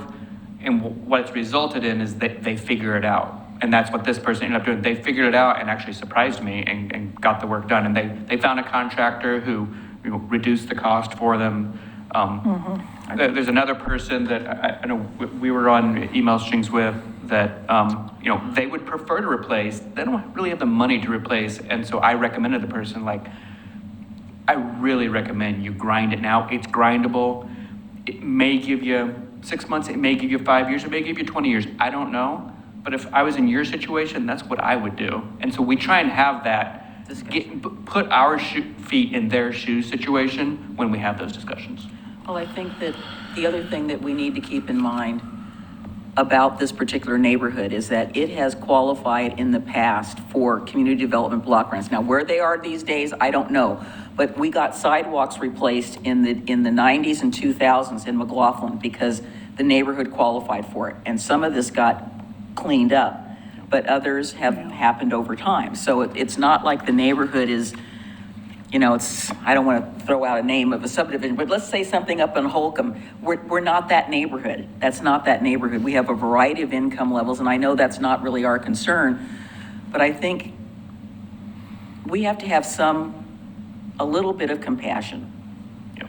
And I think if you enter into some sort of a letter agreement with someone, maybe not super formal, but you know, you will agree to do this, we're going to work on this with that at least there's some documentation that this is what we're doing. Because I think we have to work with people. And that's what we have. And I know you guys have been doing it. I'm not saying you haven't. You guys have been doing it. I hear about it. And, you know, like I said, there's the 1 in 20 that's the recalcitrant person, and I have no sympathy for them. They don't do anything, and then you guys knock yourselves out to try to help them, and then they don't do anything. Fine, give them the hammer. But I think, you know, my differentiation of this, and I get where you're coming from, Rocky. I agree with you, and I agree with you in the fact that I can only maybe think of maybe one other partial neighborhood that might have 2-inch concrete. And I know that that's through no fault of our own. That was, you know, and you go up in Rivercrest and there aren't even any sidewalks in some of the places. I mean, you go up some of those streets and there are no sidewalks. There are places in Berkeley Hills where there are no sidewalks. But there are some, not as many. In McLaughlin, for some reason, we have a lot of streets that have sidewalks. And, you know, maybe that's when they were building some of those houses back in the teens, they did. So to me, that's a little bit of a difference. I agree that the priority should be for to try to encourage the people with the tree issues to get those done. But we need to, I would like you, Rocky, said, something for the ones that have this situation. That through no fault of their, and I don't know what we do with the person with the 21 and the 19. I mean, that to me is so extraordinary. And if you live on a corner lot and you've got the whole, that's a lot. I mean, that, you know, and I don't want people to feel that that they don't have any options. Yeah, I appreciate the way that staff is handling this now and working with people. And I think those one-off situations, I think that makes sense. But as far as a code and as far as a program, and Commissioner Marl alluded to this, it's pretty clear that when a street tree is involved, the city told people, you have to put a street tree there, here's your list of trees. And because it was a city program, that's what caused the sidewalk to fail. There's no connection here in anything that the city did and these sidewalks failing. So to me, we're going down a really dangerous road if we set a precedent that we're going to help with situations that were not all or in part caused by the city. And that's why I'm not in favor of expanding. Indirectly, we may have, because. No, we didn't. Indirectly, let's say in 1909, we had a vague permitting process and people put sidewalks. Okay, well, code changes all the time. Exactly. So I built a house and there's not enough insulation and I want to have more insulation in it. And you told me I could build it like this and now I don't like it, so you need to help me. Where do you draw the line? Well, that's a physical house. We're talking about the public right of way. Okay, maybe Code's that's not showing up telling a you great you have to example. upgrade the insulation in your house or else. It's the public right of way Yeah. versus private property. Right. But the situation was not caused by direction from the city, other than the tree situation. Probably well, I don't think in McLaughlin, the city told people to plant trees. And I don't care what neighborhood it is. Yeah. We're the commission for the entire I understand. city. I understand. I was specifically speaking about this particular situation. Not saying that it's not applicable to the entire city. I'm just saying in this particular situation, probably not, and probably when people were building houses and they finally decided to put sidewalks in? We don't know. The permit, you know. Exactly, we don't know. Our, We didn't tell our them what they permit had to files do. back in the day from prior to 1970 were in a file box like this with 3x5 cards. That's what we had. So. But I do support some sort of grinding if that's an option.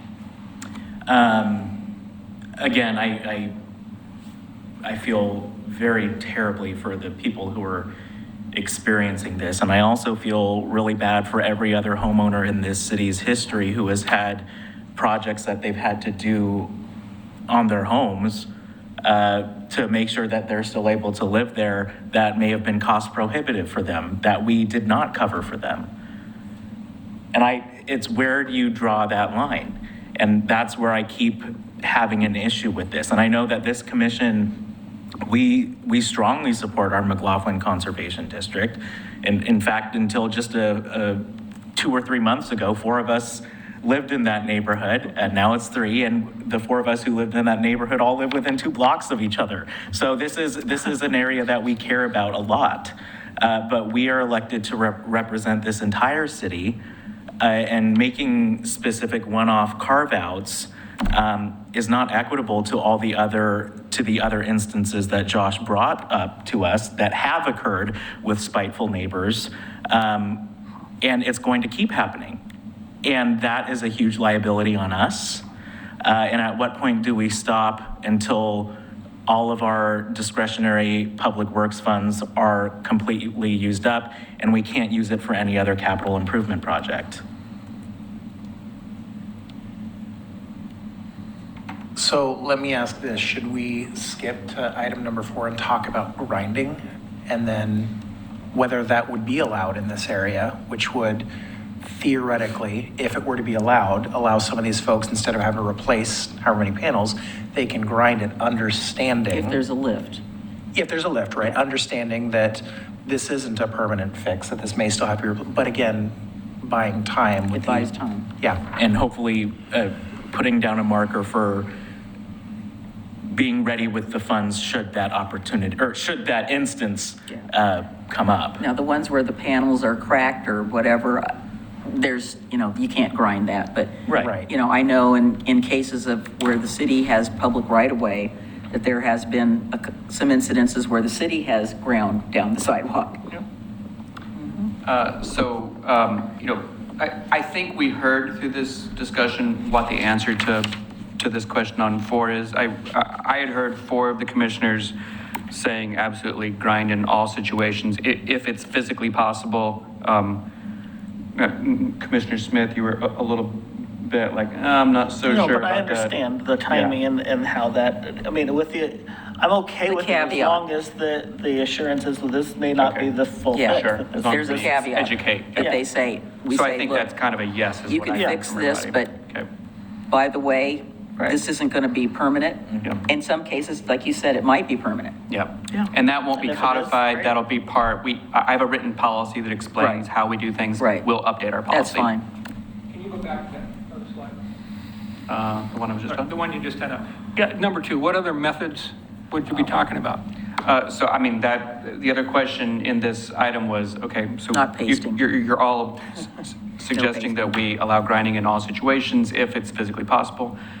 Are you allowing sealing, pasting, cementing? I don't think so. Grouting, lifting? Is there a way We to, currently don't allow it. is there a way to do any of those that is going to last for any period of time, or chances are it's going to be too thin and it's going to lift up, right? The only one that possibly will is the injection. And so there's a method where they put a hose into the ground and they inject like a foam under the walk, and then it comes up to grade. Is that what those people do when they say, oh, is your driveway sagging and all this? And Yeah, then yeah. we can make it all level. Is that what that is? We've had 2 people in the last 4 years ask for it, which have been denied because it wasn't an approved method. It's not something that comes up very often. The other items, they won't last very long at all. Okay. What about, let's say that I got a 1/4 of an inch. Coming back a foot each way, cutting it out and just replacing That starts being a section? partial replacement, and then you end up Yeah. having a patchwork of sidewalk that starts being an aesthetic issue. So I guess The that's, scoring really creates a nice It aesthetic is issue. anyway. I don't think we're Look at gonna, our city, it is anyway, the whole it's, city. it's not consistent everywhere anyway. I mean, No, at this it's not. point, That's why I'm wondering if we, And we were trying to be consistent going forward, because we know that there's been inconsistent practices in the past. right. And my whole goal in my role has always been, how do we create consistency, if at all possible? But if you want more variability, we're open to that. yeah, like if we're okay moving forward, potentially you do have a 1.5 foot cut on either side of a lift, or you have 3 foot, or you have 4 foot, or you have right? I mean, the nice thing about the panel is that it's just easy to, you're getting, easy to you're getting the work. full panel, Yeah, you're getting it replaced, and you know it's done right. Yeah, and maybe there's not a cost savings to doing that. I don't know. Right, by the time you score it, cut it, yeah. and you're matching that, matching up 2 sides. I mean, We've heard it from raises some contractors- complexities and probably What have you some heard from arguments about contractors? what can be So we've done. heard, I had a situation a few weeks ago where they had 3 panels that needed replaced. They could probably save 1 or 2, and then there were 2 more that needed replaced. The contractor was actually walking with us at the time, and he's like, it's gonna cost you like $50 extra to do those extra 2 panels, because Right, 'cause we're already- for me to form this up and form this up is a lot more effort than forming this up. And so from an effort standpoint, his cost comes down, you get a bigger bang for the buck. So once you do small little areas, yeah, sure, it might be a little cheaper for those one-offs, but not for the bigger ones. Is there a reason that we don't allow the injection fix, other than we What just would foam haven't do? added it? Foam wouldn't hold, I It wouldn't hardens. think. Does It's, it harden to like a cement-like Yeah, substance or yeah. something? it is, and it's a method we just don't have a lot of experience in, and we haven't really researched to see, what's the lifespan, what's the long-term viability. The industry will say what it can Oh, do, yeah, but. they'll say whatever you want them to say. We don't, it's not something that's common in the industry. In a majority of situations, and so it's not something we have a lot of I wonder if experience anybody's in. done their driveway. I'd love to see what that is. I guess for me, and this is why I was asking about grinding, is if the concern is compliance, right, making sure that there's not a tripping hazard, and the property owner understands, like, this may be a 6-month fix, this may be a 20-year fix, is it incumbent upon us to say we're not going to allow this method because we don't know how long it's going to last, as opposed to, you can do it, it's going to remove the tripping hazard, but ultimately it's your responsibility if it doesn't work.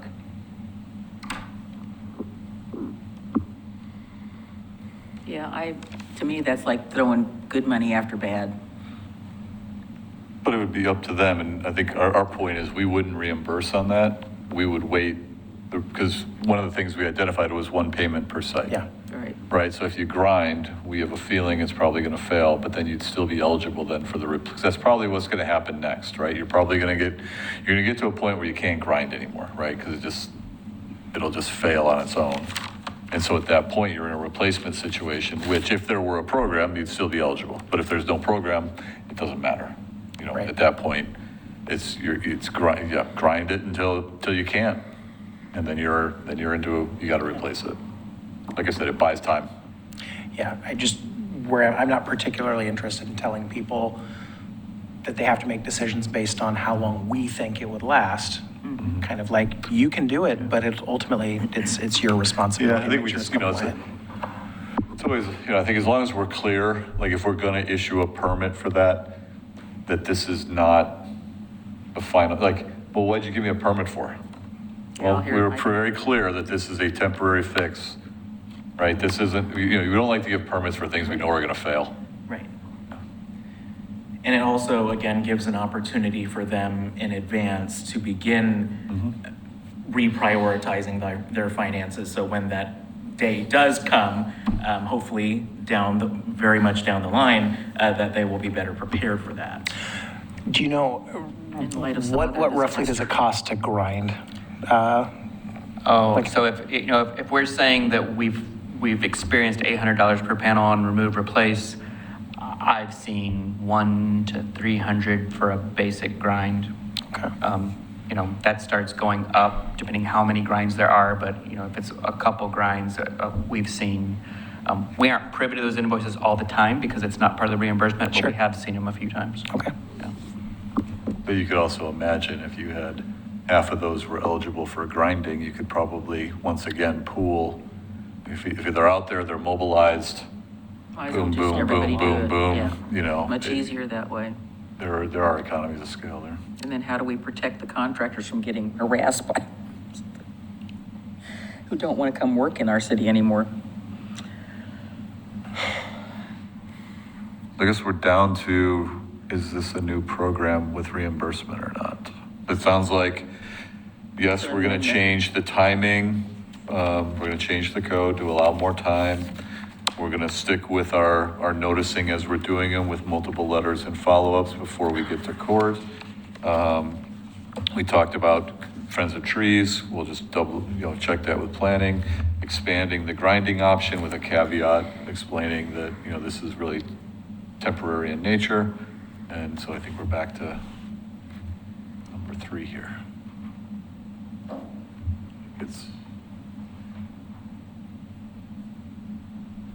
We're gonna bring this back to city commission, obviously with the code changes. I don't know if you want to just vote on this in a regular meeting? Why don't we or- just try to get a consensus now? So you're no on, you're I think it's 2-2. citywide or no? No, what's the question? Citywide or not? No, well, Program, certainly not- citywide. but- Citywide. But no, Okay, no, okay, I'm not in favor of expanding other than for trees. right. Okay. Trees only. And I'm still in the same place because if we do allow them to grind, it gives them the time to prepare for that situation in the future. Mayor, It's number 3. Mayor, point of order, are we getting a little close to, I'm asking for a Taking a vote consensus. in a- No, we are not voting. I'm asking for a consensus. Where are we on a consensus? You know what we can do? We can add this again, because we're gonna have to bring this back, right, with the code changes, like the. I just want to make sure we're Yeah, not. let's do Yeah. that. I don't want us to be voting either. I just want to give them direction on what they need to bring back without having to do multiple amendments, because I Okay. want to get this done. Brought so up we my can- concern. I'm We done. can let people get the help that they need. So I'm asking about number 3.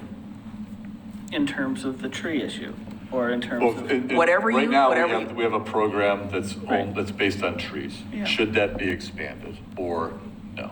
Leave it as is? but For the money currently, reimbursement. currently the part. tree issue is citywide anyway, right? Correct. Yes. Right, so yeah, I'm fine keeping it as is.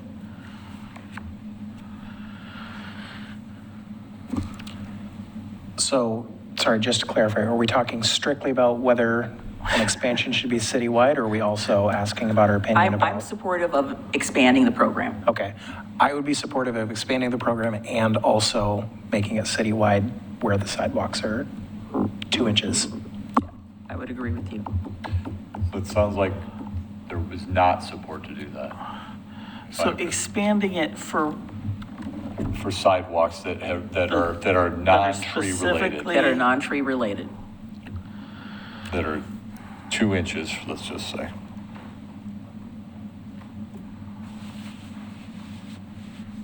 To citywide.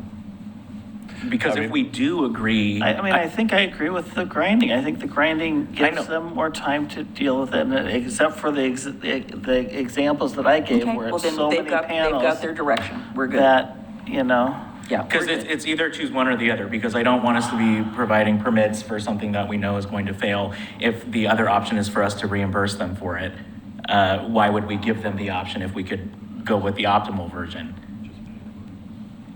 So that's why if we're going with the grinding, I would support keeping the program as is. Okay. I like the cartoon. Thank you. I always like to end my presentations on somewhat of a humorous, light note. A light So, note, yeah. yes. Yeah, the sidewalk profit. Yes. Yeah, I thought that was That's funny. perfect. Yeah. And then did we address the agreement on capping the amount for total?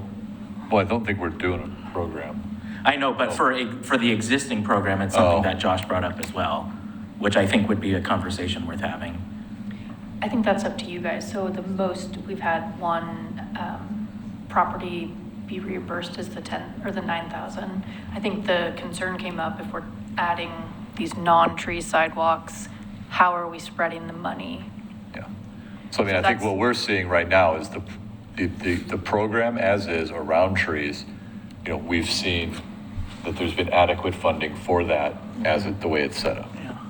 So, I mean, we could certainly bring back that discussion. I think it was more like, okay, wait, should we lower the totals to expand it if we were going to increase the program? Okay. But I think right now, I think we're okay.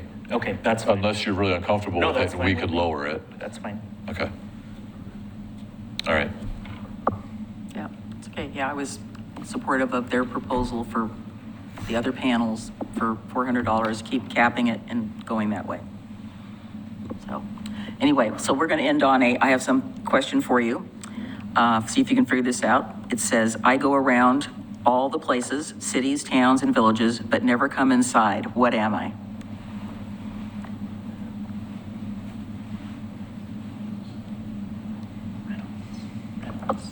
She knows. City limit line? Nope. Ooh, this is a riddle. This is a riddle. It is, it's a riddle. It's a Yeah. public works riddle. It's something you deal with every single day. Say it again. Water?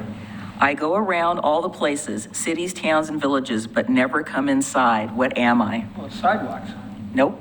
No? You're close. okay? Streets? A street. Okay. Okay. Yeah. Well, thank you for that. I know it was a Well, long unless you're an discussion, but thank you very much. We have an elevator that's considered a street and it goes inside very much, so I guess we're exception. That's Well, not, doesn't a road go through tunnels? That's considered inside, I would think, as well. we're talking inside Okay. physically. So, anyway. Someone gave it to me and they said, your Public Works Department might enjoy this. And I said, thank you, I'll make a note of it. All right. Yes, let's take a break.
We're back from recess, and we're moving to the next item, which is Community DEI Task Force discussion.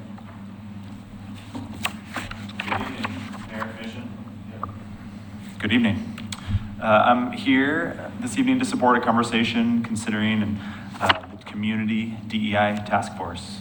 Kind of specifically a question, is there support from the commission to transition the task force into a more permanent advisory committee as recommended by that task force? And if so, how might we accomplish that moving forward? I just have a very brief overview of what led us here, and then I'll turn it over to the commission.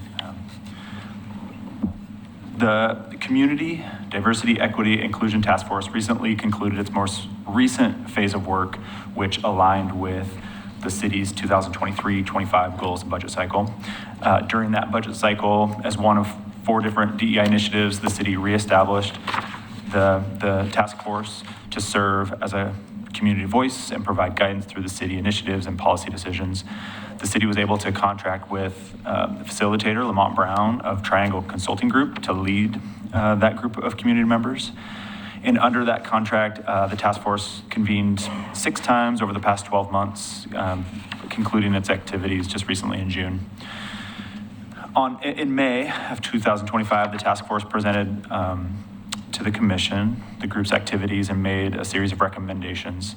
A couple of those recommendations included to establish the DEI task force as a permanent city advisory committee, and to continue professional facilitation, and to appoint a dedicated staff liaison, kind of the 3 that kind of bring us here tonight.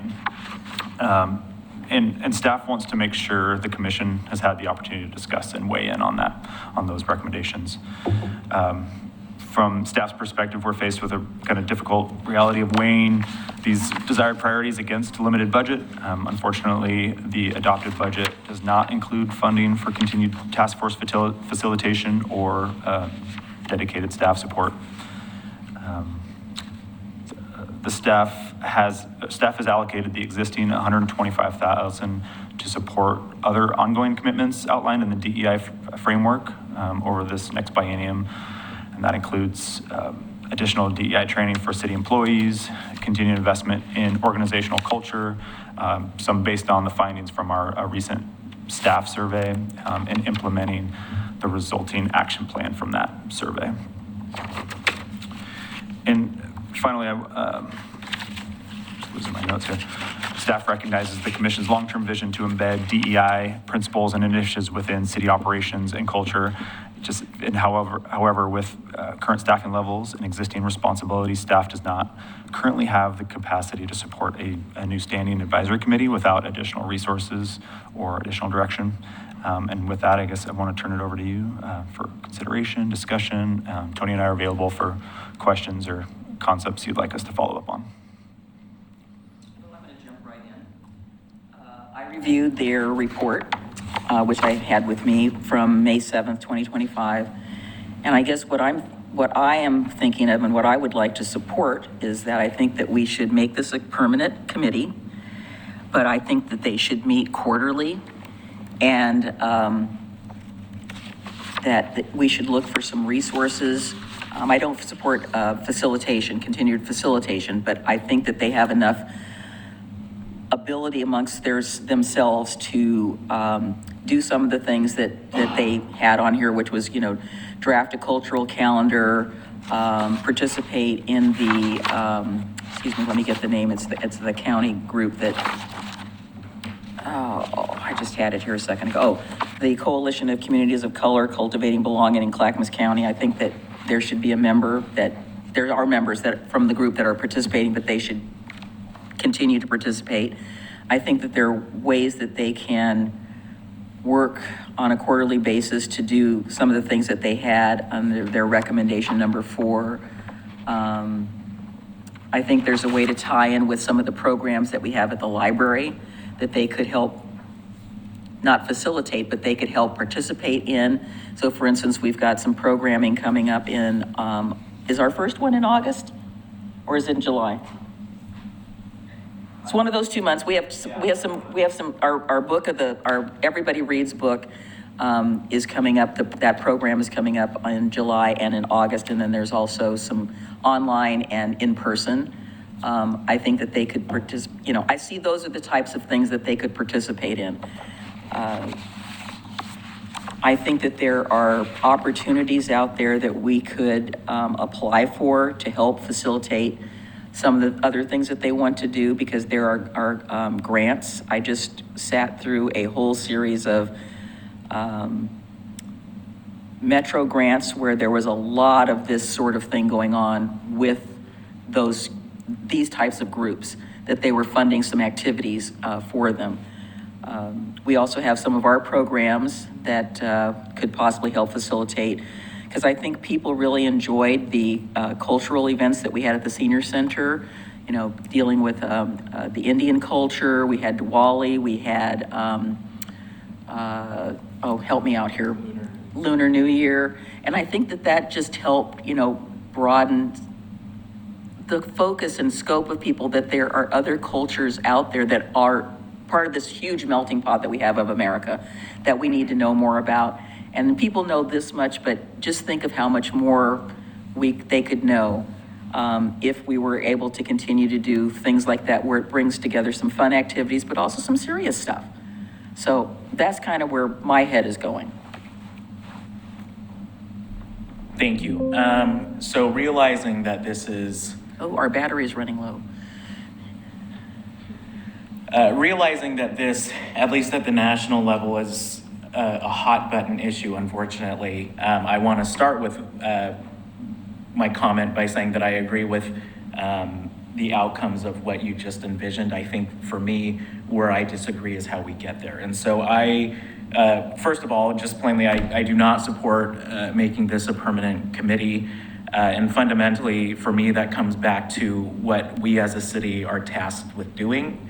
And I do not believe that beyond addressing the culture with our staff and how they interact with our community members, which has been going on the last several biennia, that it is within our scope to address societal ills that are always going to exist. That doesn't mean that we shouldn't work to address them, and that there aren't other ways that we can do that absent a permanent committee. But we don't have permanent committees for the other societal ills that are plaguing our city and in fact, the entire country. And so I just wonder what it is. I keep coming back to what it is that we as a city are able to do. And we have done some tremendous work the last several biennia as it relates to internal procedures. And I would be pleased to see that continue, and also how our external facing operations can continue to be refined to meet the moment. But in terms of a permanent committee, again, I just don't see how we as a city are tasked with that, the ongoing purpose of trying to address these societal ills, and they are very serious societal ills, as I know from having grown up here. What I would suggest, and I'm glad that the mayor brought up the cultural events, because I loved those. I thought that they were such an incredible opportunity for our residents, and for me, especially having never been able to attend events like that within the city limits of Oregon City. It was very special for me to be able to attend those. So if with the remaining funds that aren't going toward the state survey and the internal DEI stuff, if we could purpose those for outward facing community events, I would be very supportive of that. And beyond what I've already said, I think that if we want to do something that has the most impact, is it going to be with a quarterly meeting of people where no members of the public attend, or is it going to be in these public-facing events that are increasing cultural engagement across these different identities and fosters greater community cohesion? And I think for me, the answer to that would be the latter. So that's where I am right now. So you don't have the information from last time, because they had a very small list here. So the last one was engage the community through events, programs, and listening sessions. Right, and I believe that's something that's possible without a permanent committee. Yeah. So I think that's,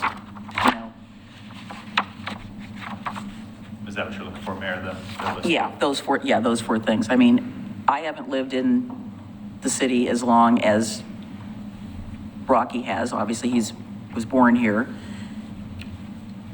I've lived here longer than you have, but that's because you're younger than I am. But I think one of the, oh, did we just lose everything? Okay, we got the spinning wheel of death.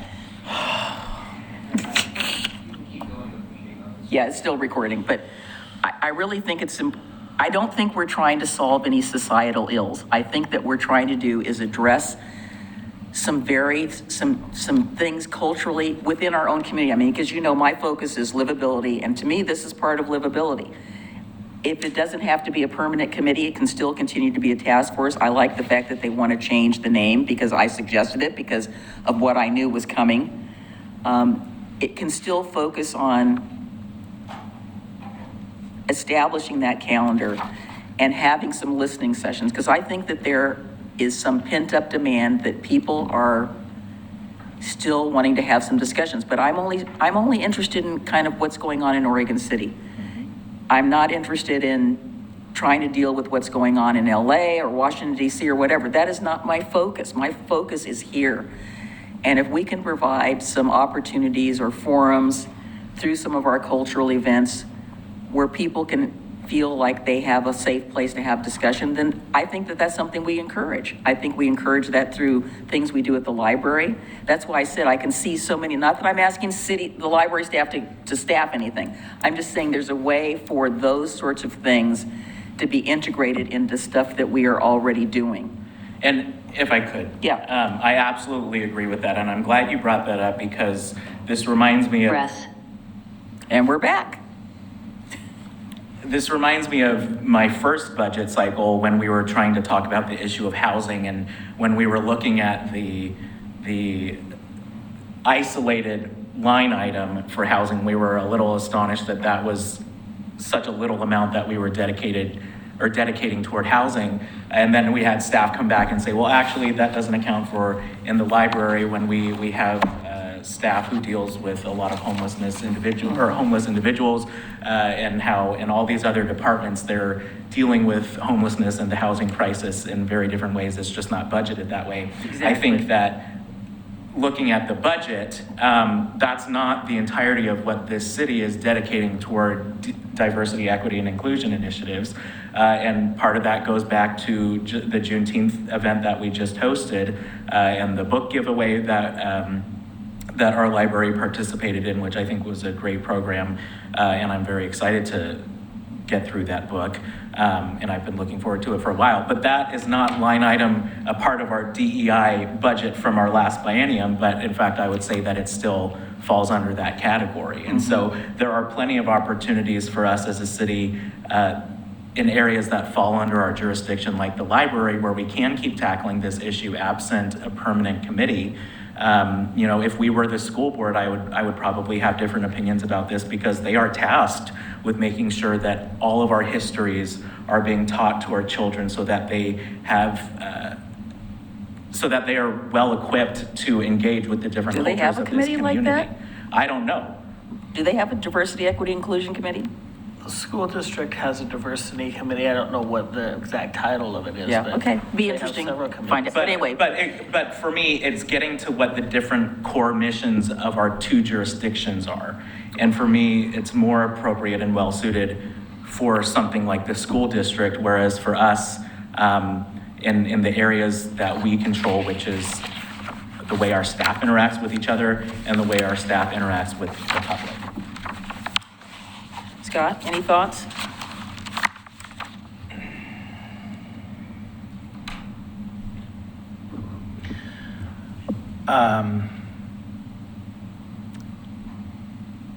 I do think that we should keep a committee on this, and I do like the idea of going to quarterly.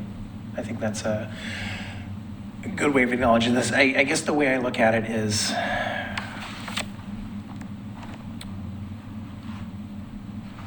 I think within the city, both the government, the city of Oregon City and the city as a whole,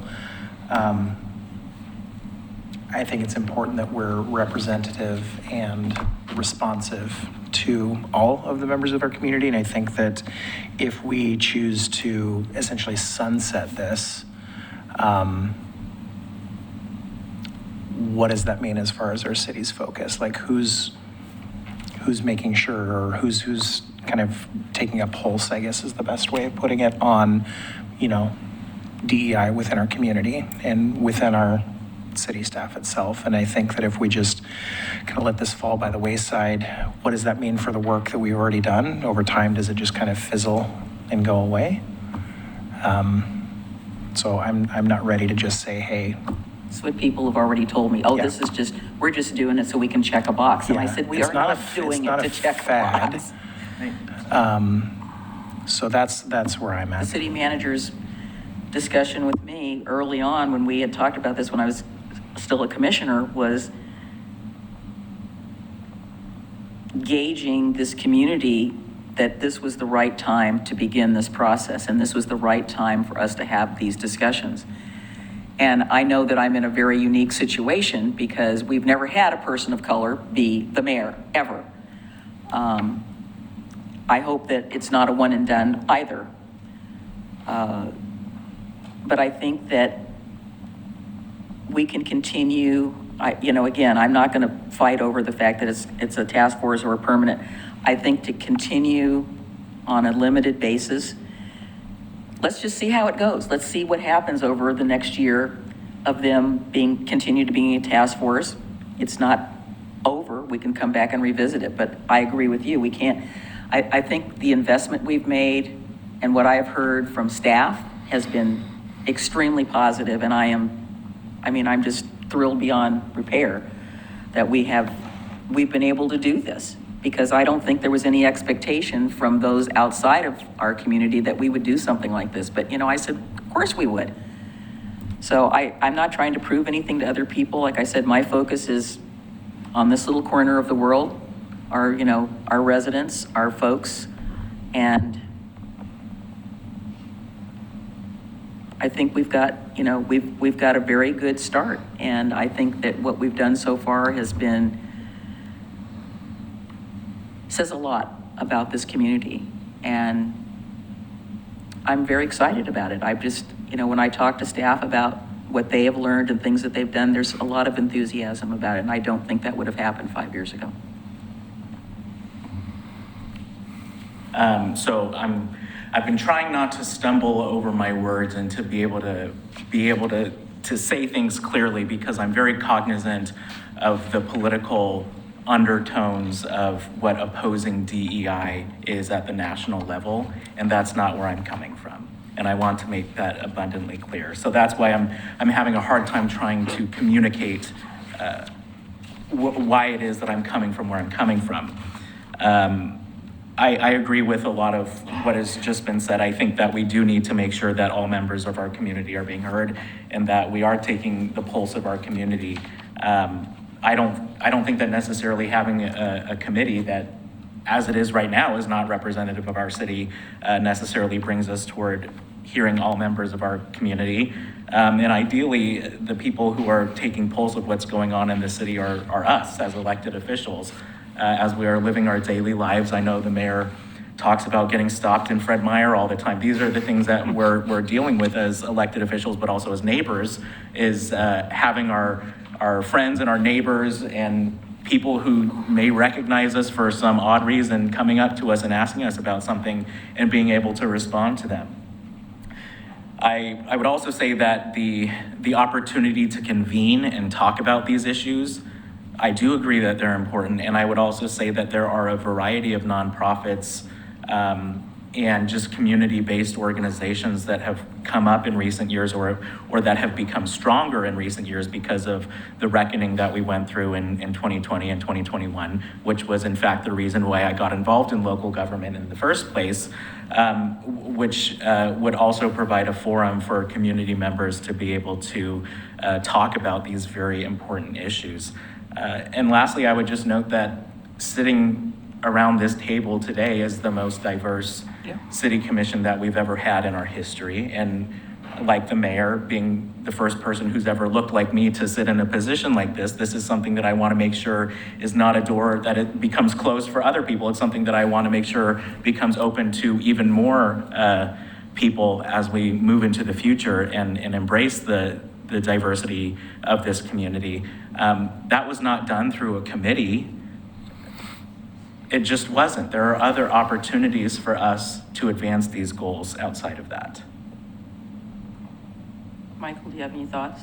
Yeah, and I'm going to repeat myself a little bit, but the last time Dr. Brown spoke to us, one of the things that he said that resonated with me was that his goal was to work himself out of a job.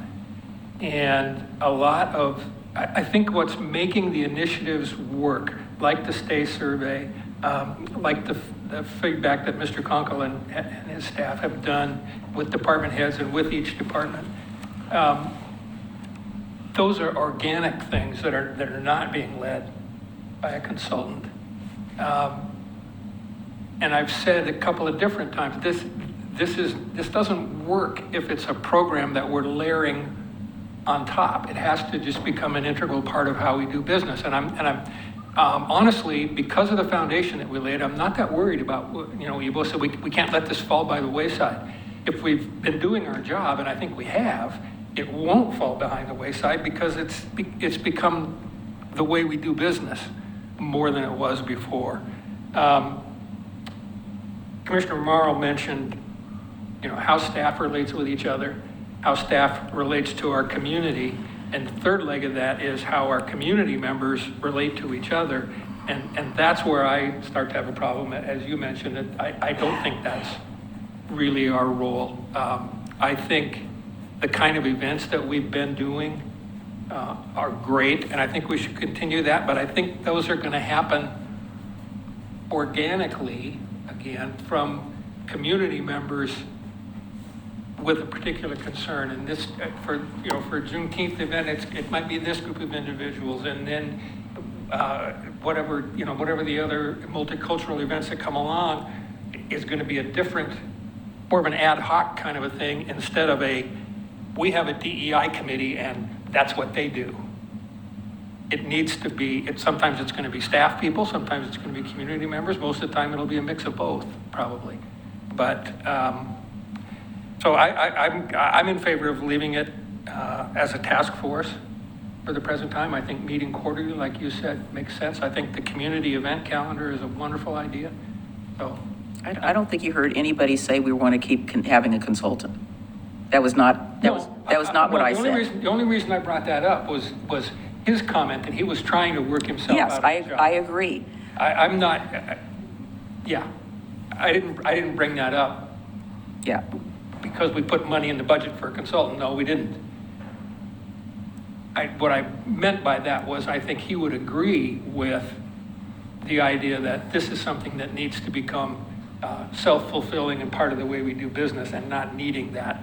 But you're only talking about the internal component. Yes. I am talking about an external component in this community. And before I get on my soapbox again, I'm going to turn it over to Commissioner Smith. I feel very strongly about this, obviously. I understand. Rocky, thank you. So I guess and I agree with a lot of what's been said from everybody, but I'll go back to the word committee and the word task force, because I won't say a few years ago, but at some point in time when I was on this commission early on, there were a lot of committees that weren't inconsistent. They weren't the same. They were all kind of different types of committees. We defined what a committee is in this city, and at least at one point in time in the commission defined what it is to be a city committee. That included staffing, it included all these things. It was met that level. And so what we call it is really important. If it becomes a committee, we're obligated to make it a committee that is a lot of a step up from what we have in the budget, from what we have discussed. But then separate from that, I don't think we've ever discussed what a task force is. Is there another task force in this city that exists right? Well, And the is DMMO. there, We started that as a task force. right, what? The DMMO started out as a task force. Okay, true, but have we defined what that is, right? So that we have some understanding of what that really means. Like, is there a commitment for staff? Is there a commitment from the city? Or is it just a liaison group that exists and does things to the side and informs the commission? I mean, maybe that's a thing, but it should be defined so that in the future, if we say, well, this is a task force or this is a committee, we understand what that means. Because without that, we have various groups that, people think that they're under the umbrella of the city a little bit more than they may have been, which is why we went to such an effort of consolidating all the city committees that existed to make sure they were equal. And I think we've fallen off a little bit on some of that. I'm not sure of that, but I know we were pretty clear about what that meant. I would like to see a group exist and continue the work that this group's doing. I don't know that I wouldn't think it falls under the heading of a committee as we're talking about it. But if that's not the case and it does continue, then maybe we should define what a task force really is. If that task force is separate from city staff and separate from, the actual commission's umbrella. Maybe that's a conversation that we need to say, that maybe there is a venue that we need to be able to have committees that can, come to us on a liaison basis and report what they're doing, and they're kind of off on their own. Well, I think they're going to be, I would appreciate the fact that they would provide us with some advice. And we have advisory committees that. I'm open to that. I just think we have to be. I agree. I think we have to define it. What that is defined as. What my concern is that you won't find a better champion for staff than me. Maybe some of you are at that same level. But this is important.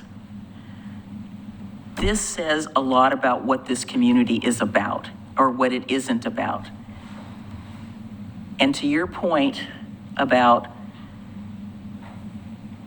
just saying, okay, we've done this, we're doing a good job on the internal part. We have a little more work to do on external. And if this is important to us as a city, we haven't heard from the public, of course, because they're not here tonight.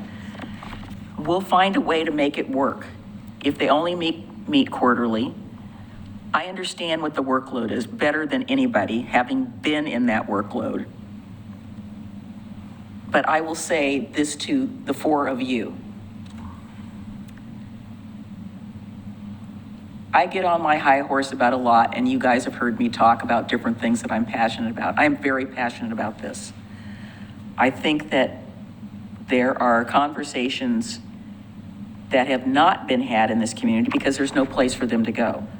I participate in a lot of the activities that Unite Oregon City does, but I think that they are just one little group. I've attended some events that the group in Lake Oswego, and they are sort of affiliated with the city, but not really. They exist separately.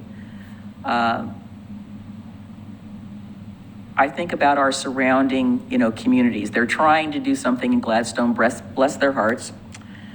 I'm not sure what they're doing in Milwaukee, but I think we have a little window and an opportunity to stay, not that we need to be under the radar, but we can do whatever we need to do the Oregon City way. And again, I say that a lot about things that we do. I sat in on a couple of these meetings until Dr. Brown asked me not to. He felt that they were going to be intimidated by the fact that I'm an elected official. And I said, well, I'm sitting in on these meetings not as an elected official. I'm sitting in these meetings because I truly wanted to hear what those people had to say.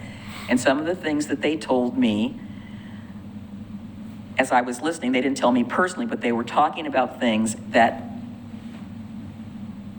I was not surprised that have happened to some of them in this community. I can't say that those things have happened to me, but that doesn't mean that they're any less real. They are real. There are things that have happened, and I think that the more that we can help facilitate informally, and maybe again, they facilitate themselves for a time, to help people have a conversation.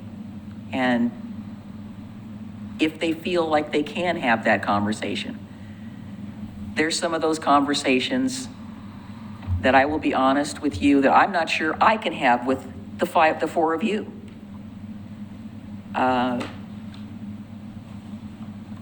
But it would be nice to have a place to have those conversations if I felt that it was a safe place. And it's not that I don't know any of you well enough or that I don't trust you, because I do. But some of that stuff is extremely personal. Very much so that, I could probably start crying at any minute about it. But it says a lot to me as a person who's lived here for a very long time.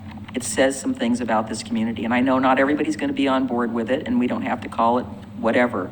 But I still think that those conversations have to be had. And as much as I would like to try to blot out everything that's happening in Washington, D.C., except for all the good stuff, I'm really focused again on making and continuing to make this the best community ever. And I brag about Oregon City all the time when I'm not in Oregon City, and when I even in Oregon City. I had a conversation with a guy today at US Foods about Oregon City. He's lived here. He didn't know anything about concerts in the park, and I was just like, really? Okay. So I was explaining it to him. And he goes, oh, well, that sounds really fun.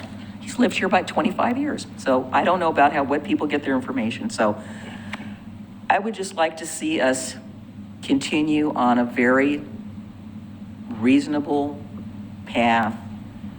And I don't know what the end result is going to be, because we can't predict what people's feelings are and how people feel. But I know that there are people who feel comfortable coming up to me and telling me about their experiences here. And that's all I can tell you,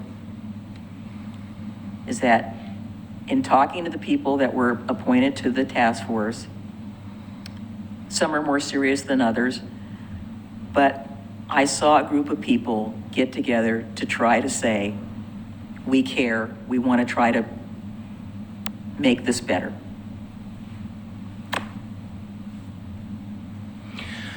So I just want to follow up. I mean, our next agenda item is about our commission goals. We have a commission goal of creating a diverse, equitable, inclusive, and safe community and workplace, and I have a hard time with the idea of kind of ending support of this program when it's supportive of one of our city goals.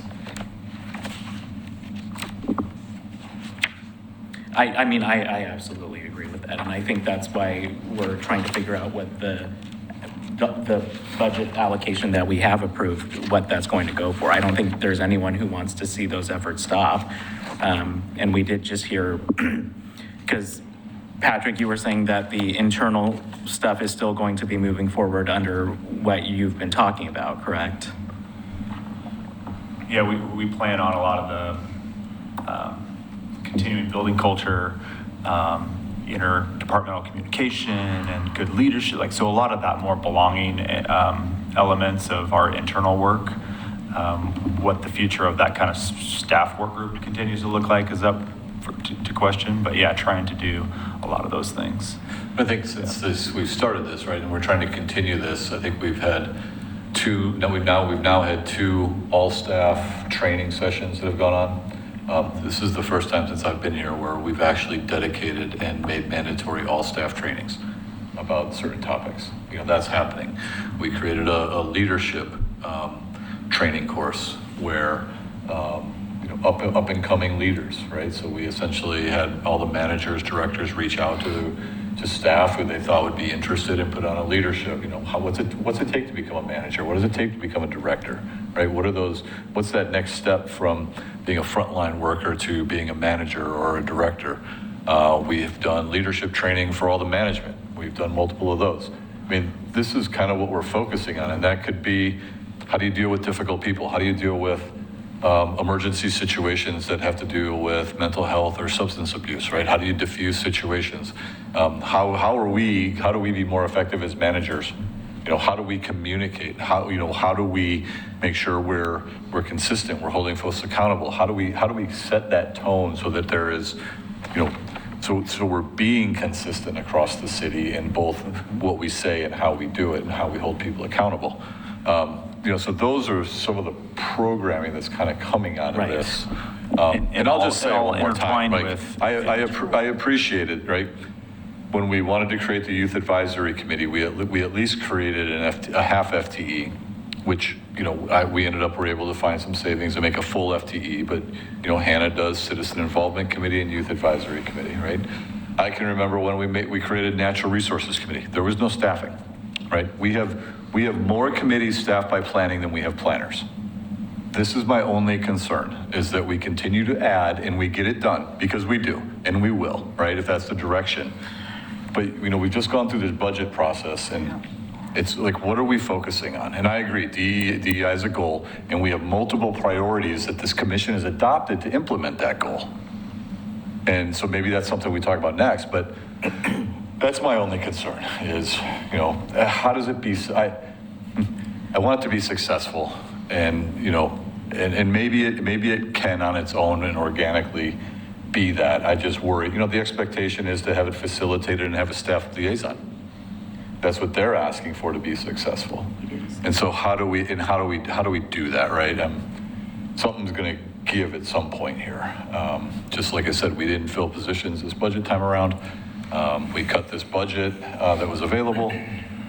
I think it's just, trying to, I think there's just feeling this pressure of, there's 39 priorities on our 7 goals that we have to accomplish in 2 years. It's just one more thing. And what that looks like and what the expectation is, I think needs to be clarified, because what I worry about is, especially with some of these committees that we've set up that have no direction from the commission, end up in conflict with the commission or with staff, because our goal is to implement your goals, not to go on down on a different direction that the commission doesn't support. That's my only worry here, is just what do we want from this if we're going to do this? Yeah, and I heard the same conversation you said when we tried to create the Youth Advisory Commission. I heard the same conversation when we created the Natural Resources Committee. I mean, I'd say I wasn't on the commission at the time, but when we did this. This is what, when it comes to this particular topic, we're all gung-ho, and then we get the but. So I am willing to commit, if there's another commissioner who's interested in sitting down with me, to figure out how we make this work. Because this says volumes to me if we don't try to make it work. I'm not asking for a staff person. I'm just saying we want to continue the committee. I don't know what that means. We need to sit down and talk about it some more. And I'm willing to put some time into brainstorming about what this could be and where it could go, because I think it's that important. We've said, we don't have staff, can't do this, we can't do that. I get it. This is different. This is not the same. And I appreciate all the things you're doing internally. It's internal.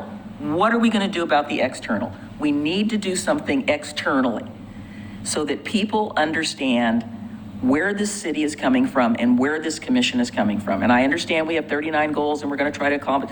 We're going to probably pare some of that down. So I would like us to be open to the possibility of trying to figure out how we can still have an impact, not impact the bottom line, but make a statement to our community that we're serious about this externally. We can tell them all we want about the internal stuff. They're going to say, okay, so how does that work for me? Again, what are we doing to recruit a diverse workforce? I don't see a lot of ethnic minorities on our staff. So what are we doing to recruit those folks? Where are they? Why would they want to come to Oregon City? What are we doing to make it welcoming for them to come to Oregon City? So when somebody walks into the community development department and they see somebody that looks like them, they will feel comfortable. Now, that doesn't apply to everybody, but some people feel very strongly about that. So I think we just need to have more time to figure this out. We've said possibly meet quarterly, help establish some multicultural calendars, build partnerships. There needs to be more discussion about how we might try to get there. And I'm willing to work with any of you commissioners who'd be willing to have some conversation with me about how we get there. I would support you in that. Yes, thank you. And I would be happy to participate. Given my background and having that lived experience, I would be happy to work with you on that. I do want to note that everything that Tony just said about the activities that are happening internally, they don't require a committee for those to occur. And when you're talking about... They have an internal committee. They don't require a permanent external committee. And when you're talking about making sure that we have external facing actions and deliverables, for me, when I hear the word committee, that's not what I think of. When I hear of any city committee that we have, it's about people who are hyper engaged and are among the 50 or so people who we constantly see at all of our events. And I just had a citizen involvement committee meeting last night, and it serves its purpose, but we're not seeing droves of public commenters coming in there to talk about their thoughts on citizen involvement. And I don't think we can expect the same with this committee. I'm not saying it's a committee, I use that term generically. But I'm still when talking it about a task comes force. to having an external facing deliverable for our community that addresses our goal that we have all agreed upon and that we have already adopted a budget to support, when I think of external facing things, those are the events, those multicultural events that help establish the feeling of belonging that I felt when I was able to attend our first Lunar New Year event and have been able to attend since then. And that does not require a committee either. So that's where I'm coming from on this. There was a committee that was formed, including some of the DEI folks, that put that. But it was not put on by our DEI committee. No, I didn't say, I said some of the people who were on that committee were involved in that. Yeah, and like I said, it wasn't our DEI committee. So anyway, if you are agreeable to sitting down and talking this out some more, I think we can move on to the next item.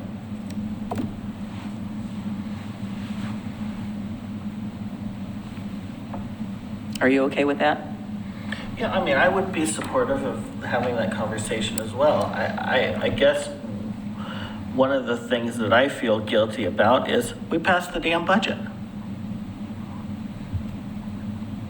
And, you know, and the budget process is not enjoyable, right? Oh, and so seriously? There's give and take. And so honestly, when that piece was pulled out of the budget, we should have voted no on it. I did, so. Right? I mean, and so maybe we readdress that. But the truth is, you know, there's give and take, and eventually at the end of the night, we're like, well, we're past the damn budget, and it moves on. And maybe sometimes we need to stay a little bit longer and discuss some of those issues more. It also is a problem, though, when you have the majority of or a bigger budget committee than a commission. Because honestly, if that budget would have, you know, when it comes to the commission, it's a different. Well, it may have been different if we'd had a little bit more diversity on the budget committee, Well, but I we got what we understand. got. I understand. And I So appointed people because of their expertise. So I didn't appoint them because of their race. No, I would like to see, you know, if there's a way that, you know, how do we define what that group is if it's not a committee, right? And that would be the same for any other group that is involved in some way, whether it's a task force in the future or something else involved with the events or however it is. I mean, I think there's a way for that group to exist and continue to work on the things that they're doing and helping the city without it necessarily being a formal city committee under the umbrella of the city. I think we can talk about that, and if that's something we figure out might be a great way to have other citizen committees or groups that aren't official committees be in existence. Well, I would be willing to have some sort of informal conversation with some of the members of that group. Part of the issue is, you know, more than 3 of us get together to talk about something that's serious like this to me. Right. There are things that I would like to say, but I'm not saying them on the public record in front of this with a quorum. I'm just not comfortable doing that. just real quick. I think it's important to realize the way that group has been operating. You said it wasn't the whole group. It was committed people, but it wasn't city driven. And I still think it's important to have it as a goal. I still support that. I'm happy to hear that the two of you want to work on where we can go from here. But to me, making it a formal committee, that rings to me like we're checking the box. We're not there yet. I'm not there yet. I'm just stating my opinion that I think that would be the wrong direction to go, because it would sound like, well, we checked the box, we're done with that, instead of really creating something that could make a difference. Well, that's something that I would like to see. All right, so let's move on to the next item, 2023, 2025, 2025, 2027 commission goal updates. Right. Thank you. So I think trying to accomplish two things here tonight. For the 23 to 25, went through and updated, we provide quarterly updates on the goals and where they're at. And I think we've kind of talked about this as we've kind of gone through this process. There are some things that definitely had a distinctive end, right? There are some things that are a little bit more programmatic in nature and ongoing. And, when we did our goal setting, I think we had some of those discussions of like, does this really need to be a goal? The program's up and running, we're doing it, so we move on and focus on something else. So, you'll see in here a little bit of, things that we think are done and then things that we think are done Jacob, for are this you putting this fiscal up? year. But they're still going to be ongoing, right? Like how we deal with homeless camp cleanups, right? We're going to continue to do that. We funded it. That's something that we're going to do. And thank you, by the way, for having ODOT trim up all those trees when you go up on the 205. We've been saying that for years. I don't know that I had anything to do with that, but okay. I think you did. I think you did. Just take it. Take a win when I can get it. Take the win, because you can now see in there, that is a homeless camp that got cleaned up. Thank you very much. So when we went through these, we talked, even tonight, like the first one with DEI, right? I think we've made a lot of progress on that. And I think we've met the intent of what we meant to do over the 23 to 25 year. We have new goals for 25, 27, so I kind of consider it done, and we're moving now into our new set of goals around that. Like for infrastructure, right? There was pedestrian safety, there was parks and planning. So, we got the master plan done for parks and recreation. We're about to finish the SDC process. And so then we have new goals in 25, 27 that are dealing with, prioritizing the CIP list for parks programs, the larger community discussion and funding discussion about the pool and the end of the Oregon Trail. So like I said, I think most of these are accomplished. Be happy if you want to talk about some of them, or if, we carry some of these over. One is in planning. Obviously, we adopted the CFEC, but then there's additional legislation that came down specifically related to, we have variances in the land use process. The legislation essentially said you can't require a developer to go through a variance for these handful of development proposals that don't comply with your code, setbacks, height, basic little variances. There was a process where you could go to the state and say, look, we've approved a majority of these variances, therefore we want an exception from the exceptions you've given the developers. We're still waiting for the state to give us an answer on that. So that's why under Goal 6 for housing, we don't have that one complete yet, is because we're still waiting for a response from the state, to which then we're going to have to amend our code. Aren't some of those setback issues also have to do with building code? You've got to have so much space between buildings. Yeah. I mean, definitely. There's, I think typically in land use, you're going to see setbacks that exceed probably what the building code is, because you can put in a certain type of a firewall in the design where you can get to 3 feet. Most of our side yard setbacks are anywhere from 5 to 15, depending on what zone you're in.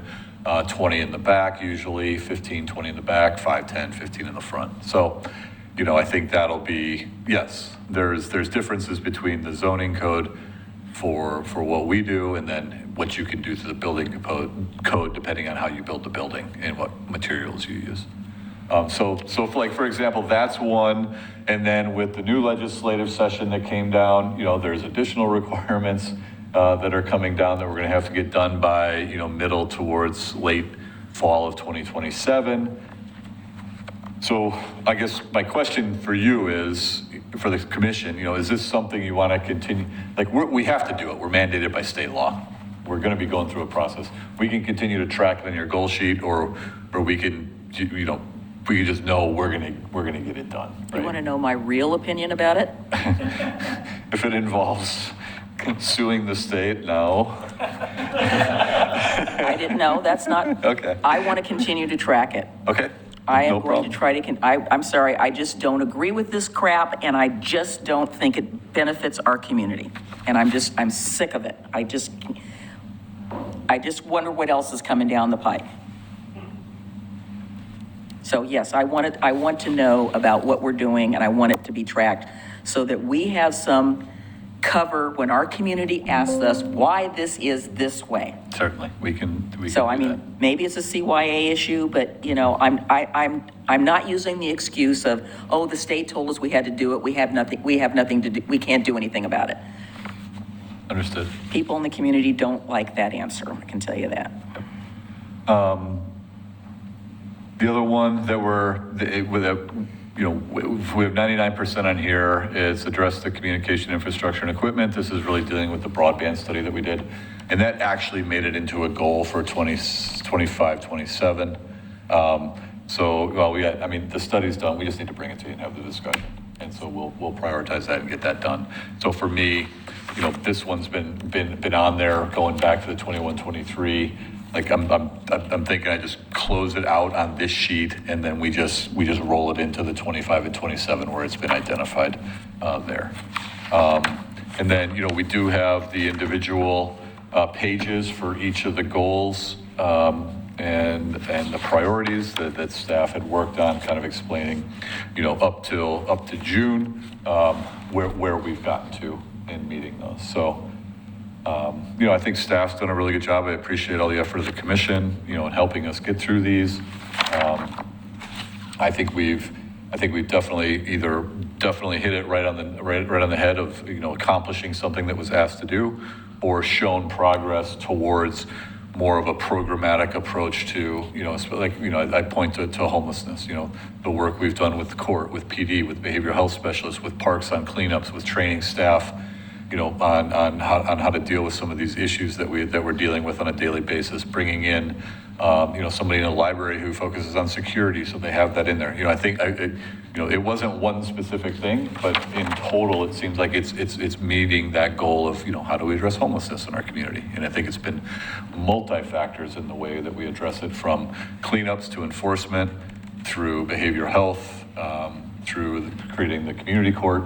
I think all those things are moving towards there. But like I said, there's a lot here. If anybody feels like we're way off base, I'd be happy to try and answer any questions or talk about it. But wasn't exactly sure how to kind of say, we think we're done and we're moving into the next one, unless there's just something you really think we're missing and we can bring that along as well. Anybody have anything?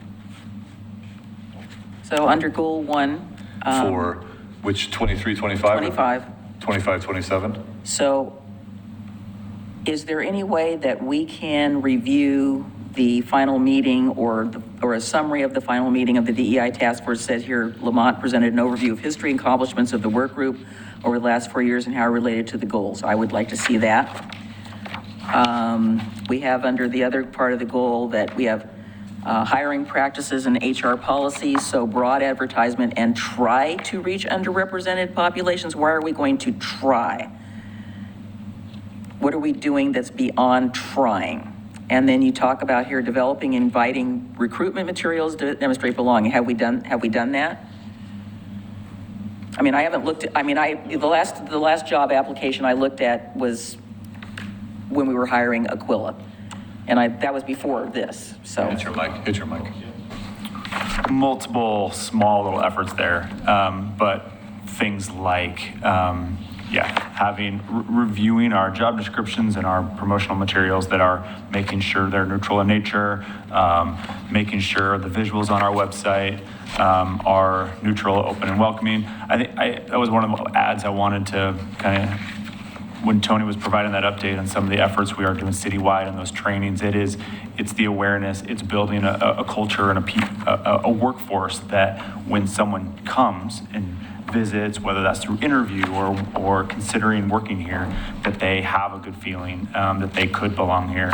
I think that word try versus it's always an effort of trying to broadcast a good message and an image where candidates, when reviewing something when they read or they view or they look on our website, they have a sense of what our organization thinks is important and what our initiatives are, right? And so that they can see themselves here. And So how are you engaging that? I mean, did you have somebody else that's not from here look at that to say, oh yeah, that looks good, or? Yeah, part of Lamont's original, I mean, even 2 cycles ago, he reviewed policies, he reviewed our, went through our website and provided a list of suggestions that we've implemented.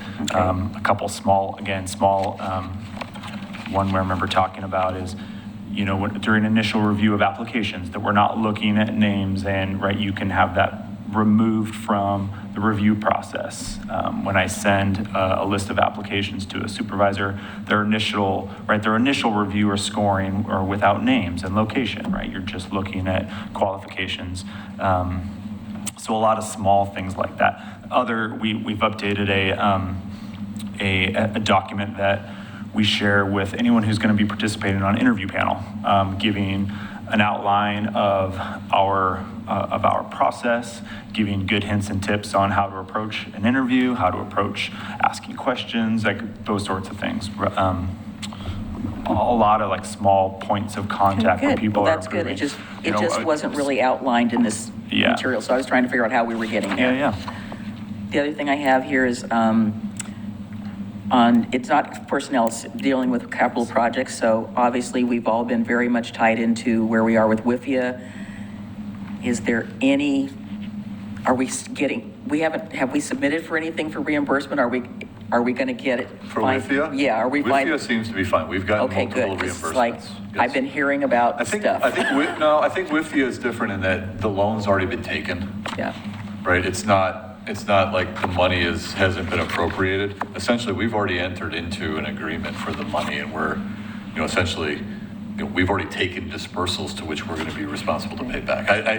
To me, it's almost, it is a loan program, and so it's a little bit different than just like an earmark. It's just an appropriation straight from the federal government. Just from what I hear in the media is that there have been some things like that apparently got clawed back. And I was like, oh my God, what if they do that to the we have to not the had WIFIA any program? troubles Okay, with the WIFIA program. that is good to hear.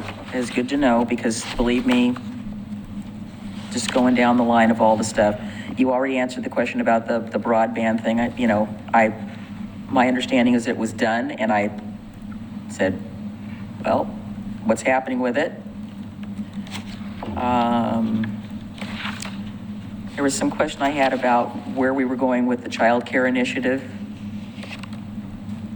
that we had started. So I'll have to talk with James to see where we're at on that. I know there were a couple businesses that were interested in looking at ways we could partner on that. Okay. Obviously, you're going to tell us what's been going on with DMMO. And I think in our thing, we didn't get the extra M in there. I just made little notes all through some of these because I was like, okay, I know we talked about that, but where's the detail? I don't want to talk about housing. Somebody else may want to talk about it. I don't.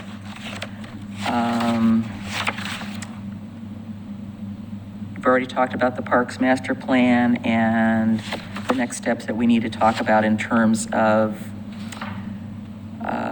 moving towards having a process to talk about the pool and the other facilities that we need to deal with. I I have any questions about finance. I know we're continuing to struggle to get some response from the Grand Ron regarding the phase 2 of the Cayuse 5 Memorial, and that is frustrating for me, and I'm sure staff as well.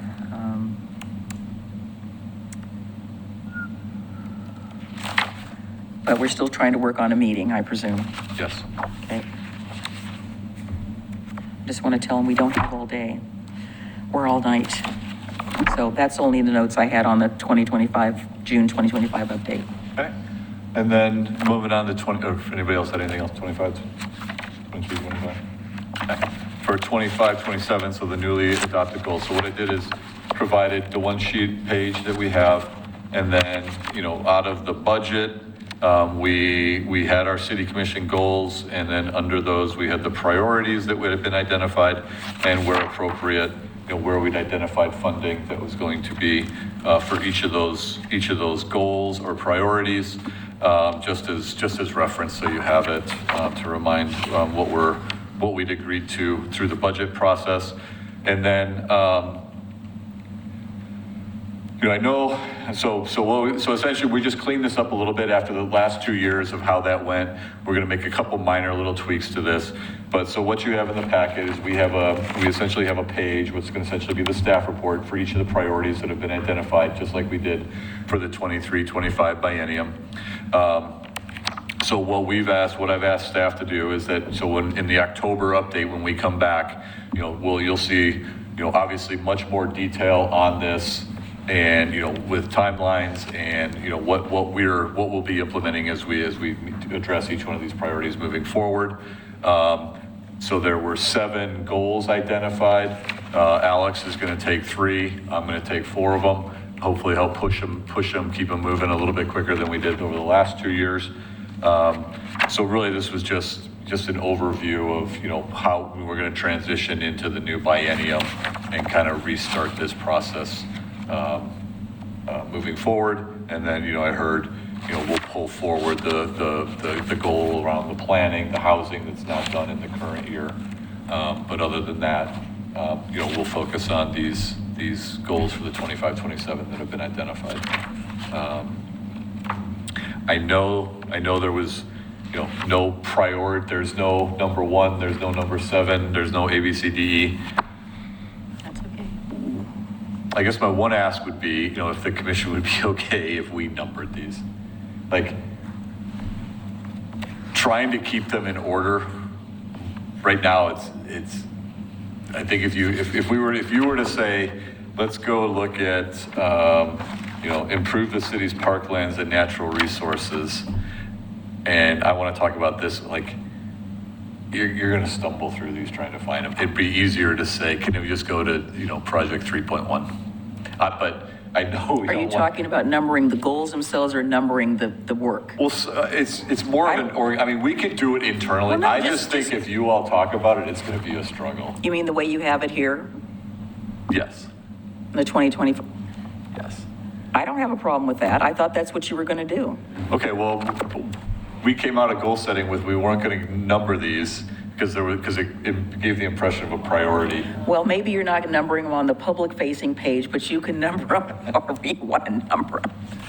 I don't have a problem with them being numbered. It Okay. doesn't mean that the first one in the line is the first goal and that's the first Right. priority. That's Which not is why what it they're means. not, which is why we just kind of put them in That's not what it we means. realized as we were going through this that just trying to keep them and reference them is going to be a challenge. Yeah, and if the commission doesn't want that, we're going to do it. We have to do it internally because my staff will be all over the board on this. When I go out and talk to the public about our new goals, I refer to them by a number because otherwise I can't keep them straight when I'm saying, well, we have number 1 here, which is invest in the city's infrastructure, but that's not meaning that that's the first No, priority. there Just- was no, this yeah. was No almost like hierarchy. pick it out of the hat and just put it on the piece Yeah. of paper.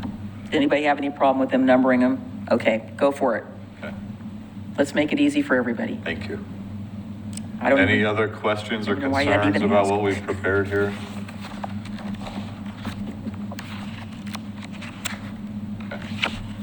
Let's keep moving forward. All righty. We got lots of work to do. All right. Does anybody have any questions about the future work session items that are on the list? Yes, Adam? Yes, thank you, Mayor. I would like to see if we could get sooner or later a discussion item on downtown parking. We know that there's development that's seeming to move ahead there, but in the interim, even though that's moving forward, that doesn't mean that we're getting it tomorrow. So in the interim, I think we need to sooner rather than later have a conversation about what goes on until that is complete.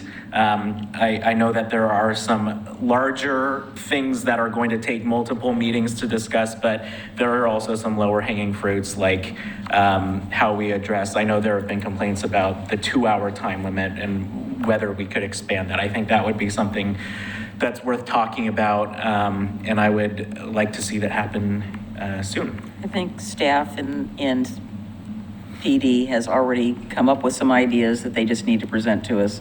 I've had that conversation because of some particular business types that are downtown, and that is a small issue, but I think that they have, I think staff has an idea, and that just needs to come forward. Yeah, to us. Yeah.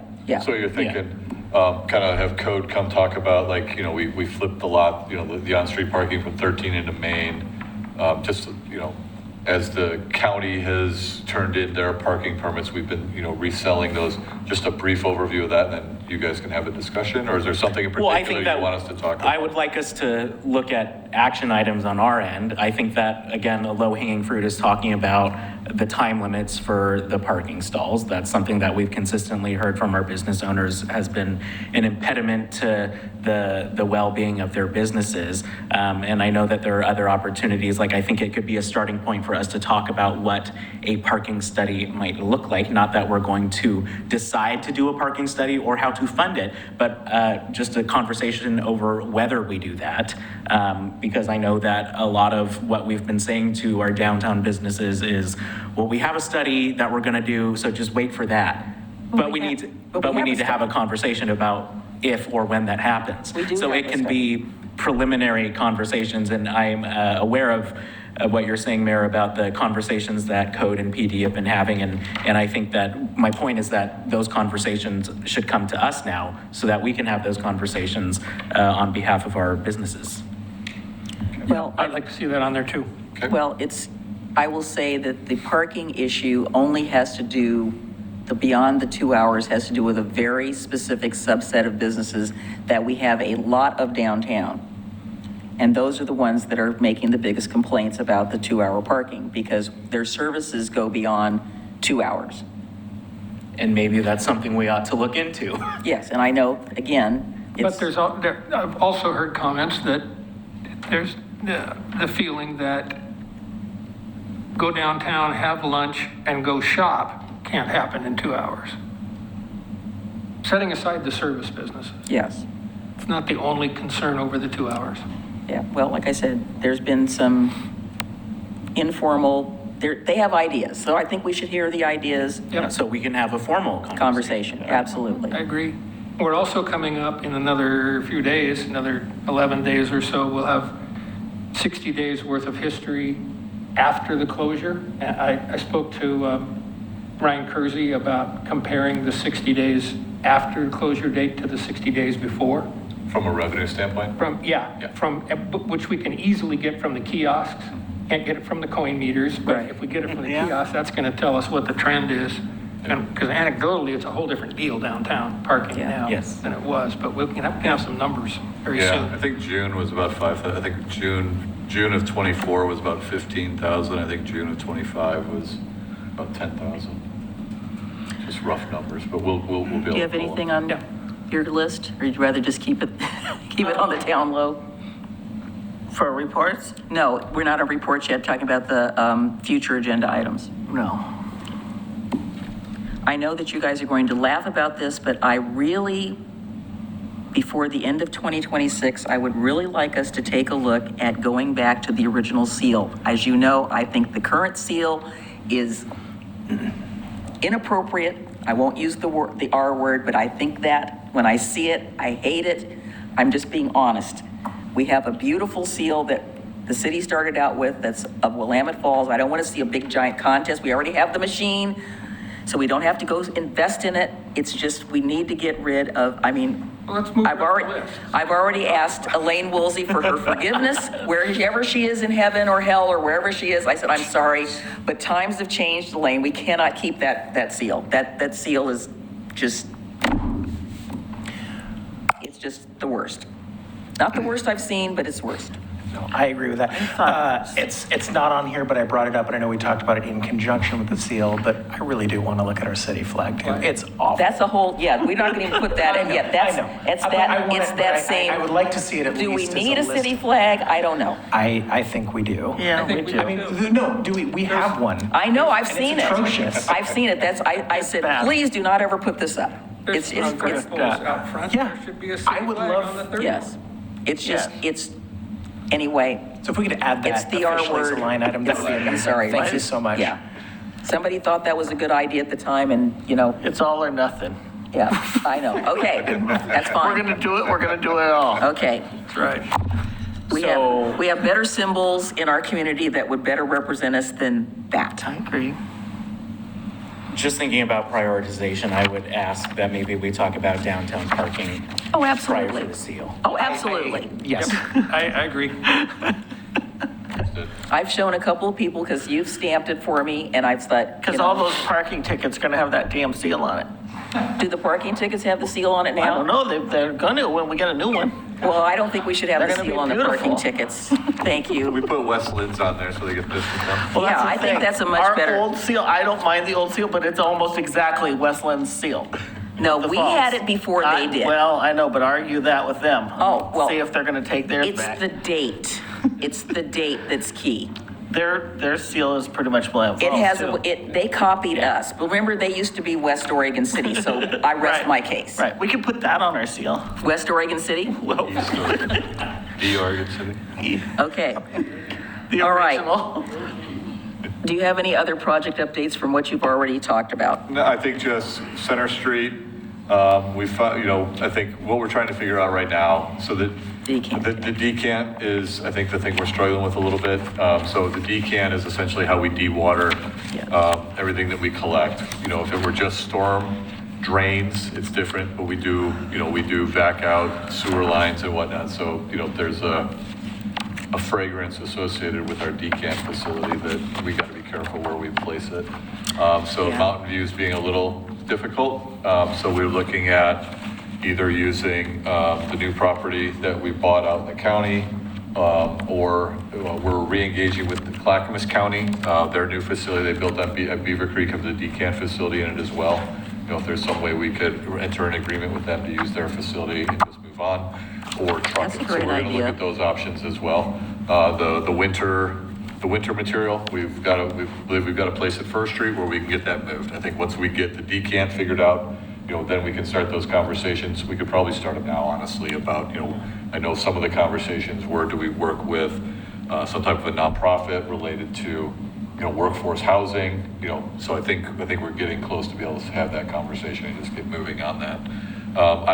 No update on the quiet zone at this point, but I am expecting probably pretty soon here, with what's happening at ODOT, a little bit of uncertainty, but, they're, essentially putting together all the costs to date for all the work that's gone in, and then they'll have the next round, the next designs, which will give us a better cost estimate, so then we'll be able to come back with how much we spent to date, what the cost estimate is to complete that work.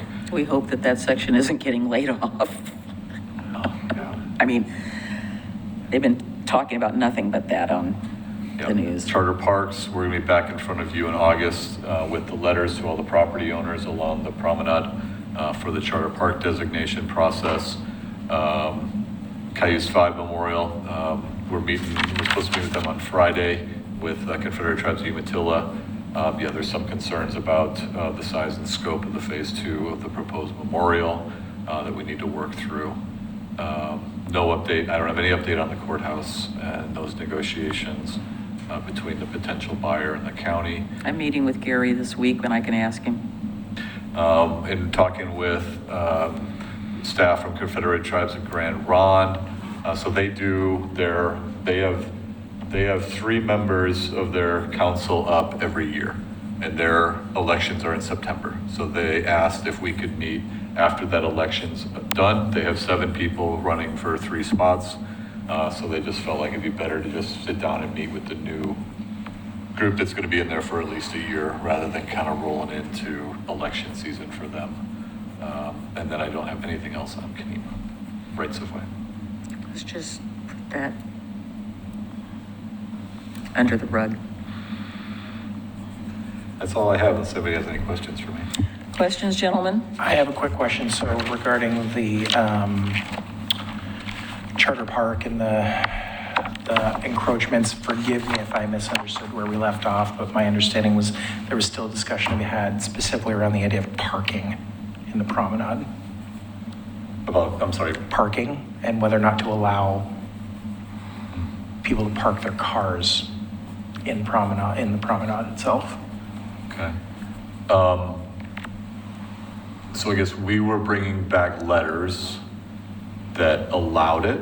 And then, so I think, I think that then that would be the opportunity then if there is a discussion about specific letters or specific property and what's being allowed in that letter, that'd be, I think, the time to have it. Then we can vote on it instead of in a work session like this. Perfect.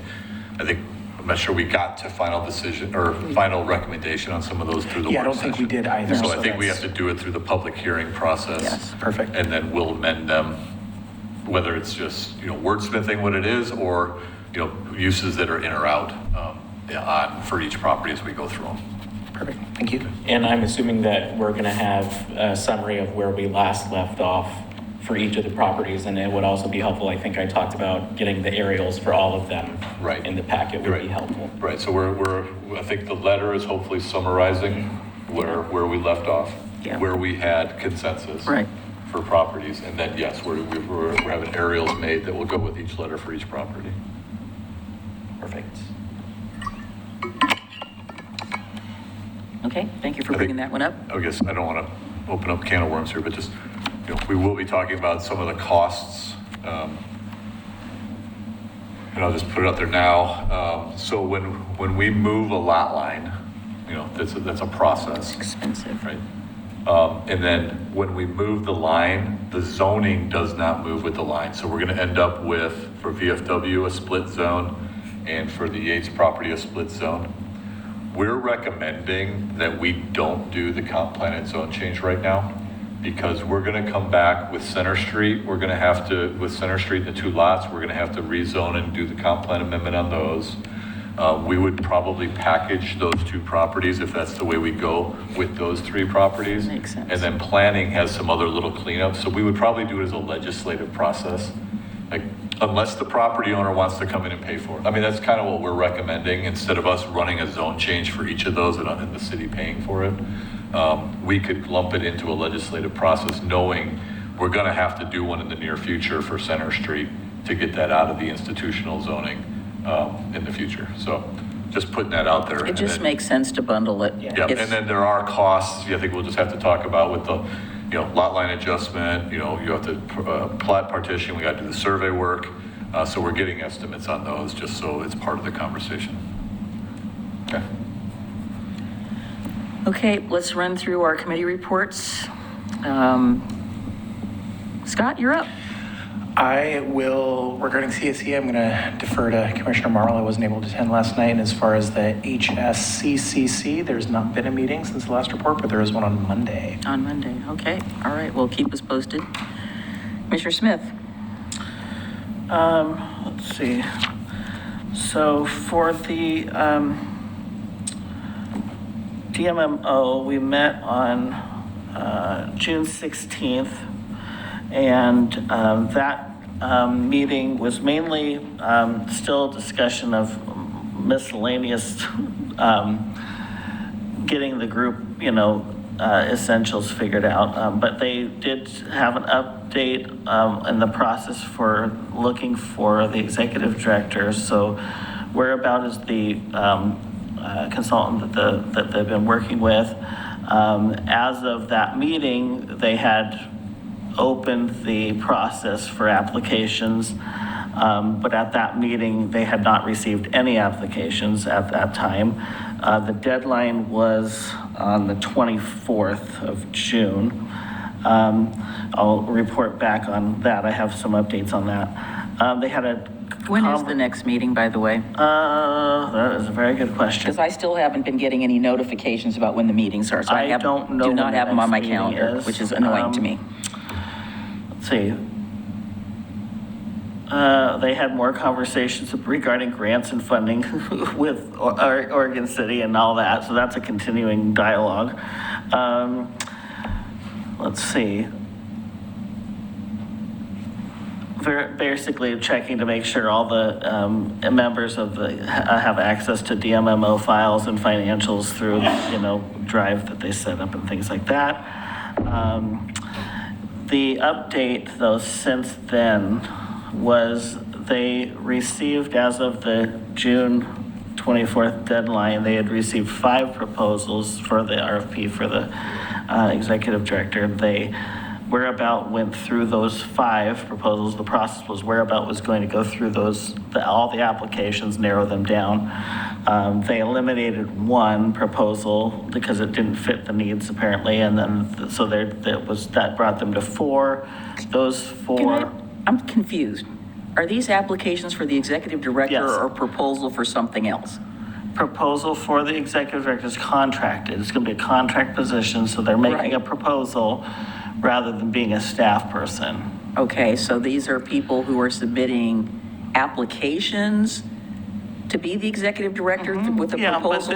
there's a proposal. Okay, because you that said the fits. application But there's deadline was the also, 24th, so there's I'm also confused. companies, like. That do this. Well, the Yeah. RFP Okay. is I'm considering it an Okay, sorry, application. sorry, It's I- really the same thing. I mean, Okay. they're applying for the job by proposing what they're going to do within the budget. Okay, that thank they've you. given. Sorry. You were talking about an executive director, and I was thinking of it as a position as opposed Yeah. to a Yeah. contract position. Okay. So Whereabouts has narrowed it down to 4. Those 4 proposals will go to, are going to be scored, and then that'll go to the ad hoc committee that'll do the interviews. And I think it says they're holding interviews July 16th. So should have a clear choice for the board to ratify after that. Let's see. They're on Clackamas Heritage Partners. We had the June 17th was the 30th anniversary of the End of the Oregon Trail museum site, or End of the Oregon Trails, End of the Oregon Trail Interpretive Center, which was pretty an interesting week for me because I started working there 30 years ago on that date, and brought back a lot of memories being with the End of the Oregon Trail from all that time and how much has changed. Following that, 2 days later, or a couple days later, they had we had the Juneteenth celebration there at End of the Oregon Trail, which is a pretty amazing event as well. But that whole week, there was a lot of things going on. June 17th, as part of the celebration of the 30 years, we did a blessing of the site with the Grand Ronde tribe, and we also, with the Rotary, placed a peace pole on the property. So there was that was all kind of a separate ceremony prior to the open public thing, the picnic, which did not draw really anybody to it.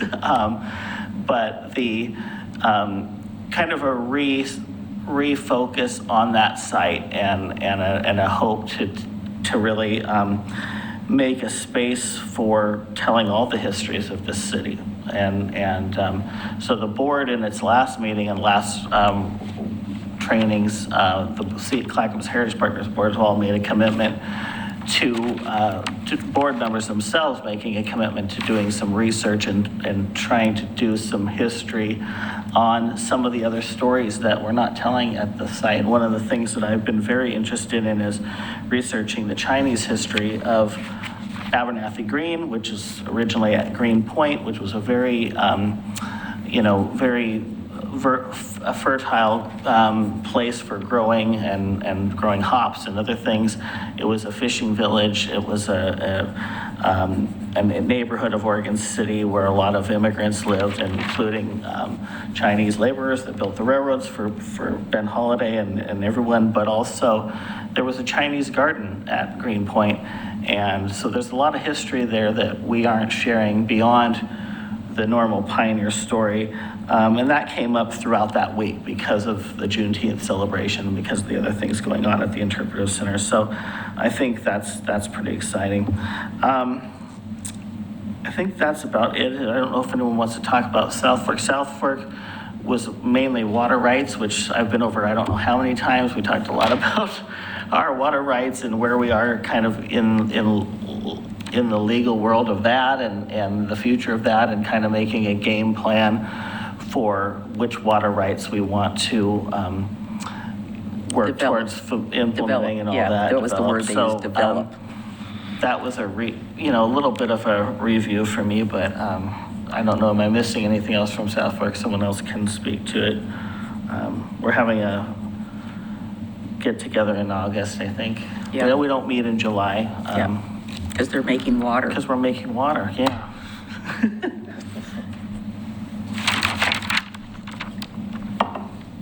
So just for your postscript, there's going to be some investigation at the Tumwater Village site because the parking lot that was behind the publisher's paper office building, there was a Chinatown Village there. Okay, see, I didn't know that. Yep. How do you know? I mean, any information you have on that? Very I had a interesting. lovely conversation with the Grand Ronde Tribal Cultural Specialist, who's the archeologist. We were talking Wow. about that because I had There's an amazing history. knew about yeah. that. It's never been That's great. excavated, which is Okay. kind of cool. All right, that is Mr. Morrow. So the only update that I have is for CIC, which we had last night. We spent an hour and 15 minutes discussing our favorite topic, which is the CIC budget and Oh how my to God. allocate it. I think that they are grateful for the 50% increase in their budget, and I'm really excited to see just the neighborhood associations that are reactivating, and the fact that that room is getting fuller with each meeting that goes by, because more and more people are being appointed, as the mayor knows, to the CIC. So we'll be looking forward to seeing those neighborhood associations get up and active again. And then we also revisited what it might look like in terms of alternative forms of communications. The recurring conversation of how best to allocate those resources. I talked to them about how in Westland, each neighborhood association is given the allocation for one postcard per year, and how in Lake Oswego, their budget is $30,000 per year, and they're larger than us, and they have a much larger general fund than us. So I think that what we do for our neighborhood associations is above and beyond. And I'm really looking forward to seeing how they use those dollars to make sure that we're not just getting the same 15 to 20 people showing up, but that we're actually reaching people who haven't traditionally been a part of the process. That's why we are trying to invest in community engagement. It isn't just community engagement for the same people, it's for new people who deserve to have their voices heard as well. And that's going to come from investing in newer forms of communication technology. And so it's always a push and pull on that one, but I will keep you updated as to how things go on that end. Mike, Commissioner Mitchell. I wasn't going to mention this, but on the subject of CIC communication, I yesterday checked the front door yesterday, or this morning, and there was a door hanger from the neighborhood association. And I think they paid for it. On the backside was an ad for a plumbing company. So I think that the plumbing company probably paid for printing the door hanger. So for Caulfield, Yeah, for Caulfield, Nice. yeah, which I thought was a great idea. you should bring that in for the next meeting so we can see it. I will. C4 Metro, the C4 retreat is coming up the 25th and 26th of this month. I'm attending it. Commissioner Marl, I assume you are also? Okay. I don't know what the agenda is. I assume it'll probably be a lot of transportation related stuff and housing. Yeah. And Okay. libraries. South Fork, Commissioner Smith commented on the meeting, which was water rights. I attended the American Water Works Association convention in Denver. Was very informative. Real happy that I got to go. One thing that was encouraging, the first day was an all-day seminar on delivering capital projects. And the good news was kind of the path that, with CEO Wyatt Parno's leadership, kind of the path that we've got ourselves on, really lined up well with best practices that they suggested. So that felt good. The other thing, I went to a couple of different sessions on AI related to water, because that's kind of AI is a hobby interest for me. Not in terms of, although there was some discussion, there's going to come a day where you'll be able to turn your whole water treatment plant over to AI and it'll just run it for you. I don't think we're ready for that. But what is really interesting is the AI's ability to use historic information, whether it's on water usage or temperature and how many chemicals we use, that it will help you maximize those operations where you can use less chemicals, save money, even have better water quality. Also help to predict when equipment is getting ready to fail.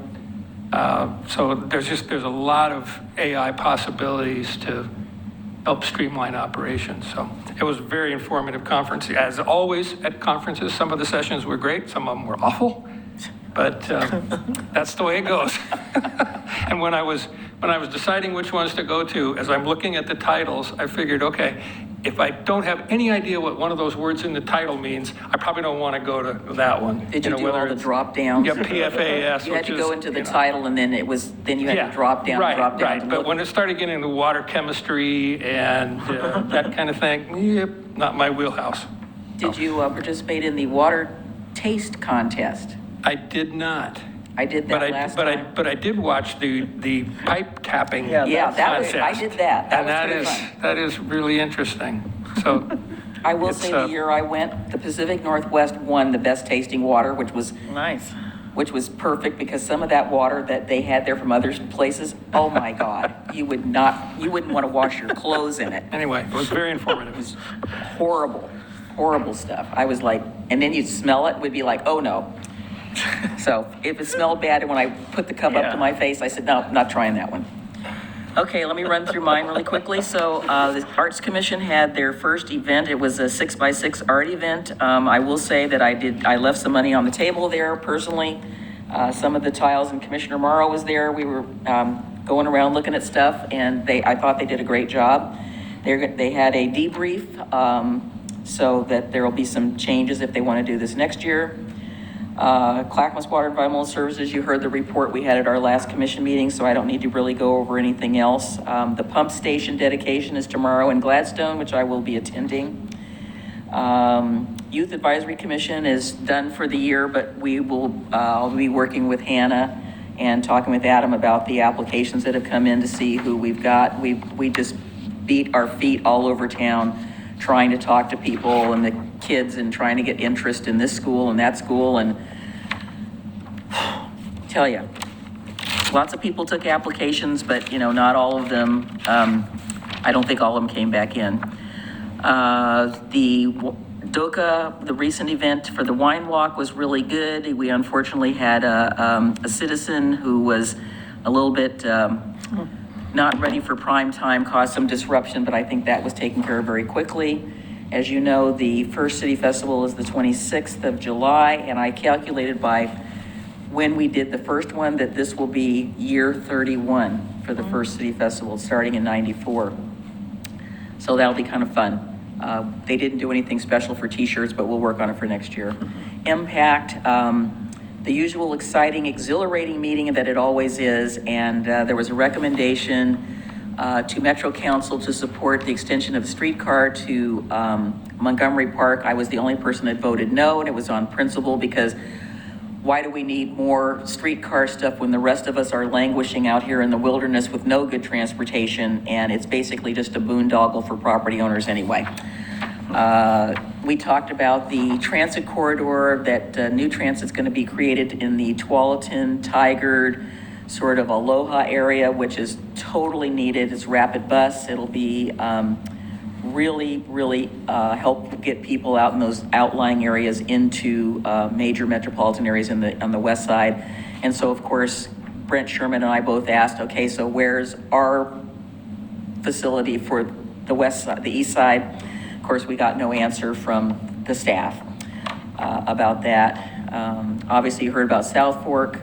There will be continuing articles in Trail News from now on. We promoted that extensively, so you'll see a new little logo. I believe it'll say South Fork Water with water in blue and the South Fork in dark blue. That's the last I saw with that. And I did want to add something to your comment about this, the planning for capital projects. I have to really give credit to the Oregon City contingent from last year on the South Fork Water Board, because we pushed for getting the capital improvement plan updated. We pushed for getting a schedule. We pushed for a whole lot of things in the last couple of years that Commissioner O'Donnell, Commissioner Smith, and myself served on that board. So I'm patting ourselves on the back because Mr. Parno, the CEO, was all for it, but we had to sort of push the other members. You know, they thought it was a great idea, but we really pushed accelerating the schedule and getting something moving. Since many of you know, we had a plan from 2016 that was sitting there doing nothing, which was extremely frustrating to me. I'm chairing till the end of the year, and then next year it switches back over to Westland. So we're going to keep pushing the three of us to move this forward so we actually get something done. They are looking at WIFIA. I hope it's still available. Willamette Falls Landings and Heritage Area has moved into the old City Hall, and it's working out quite well, which is really great. The Locks Authority offices are going to be moving there out of Reed's bedroom, extra bedroom, and his garage, so that'll be nice. So we'll actually have an office. We unfortunately did not receive the allocation that we asked for of the $11 million in lottery bond funding. And there was a great deal of disappointment at our last meeting when we were adopting our budget, but we are still moving forward with the money that we do have on continuing the construction from taking over from the Corps, which is ongoing.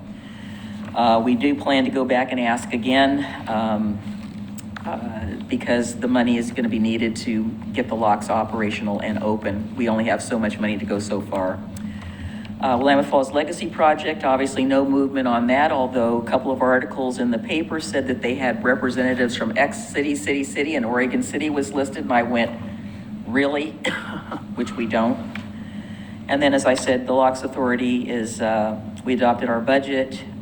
We're moving forward with continued construction, and there will be some other tours coming up, so if you haven't had a chance to go tour that facility, we will make sure that you guys know so you can go see it again. And that's all I have. Anything else, gentlemen? All right, so let's adjourn. Staff, anything? Sean's looking behind him and see if any of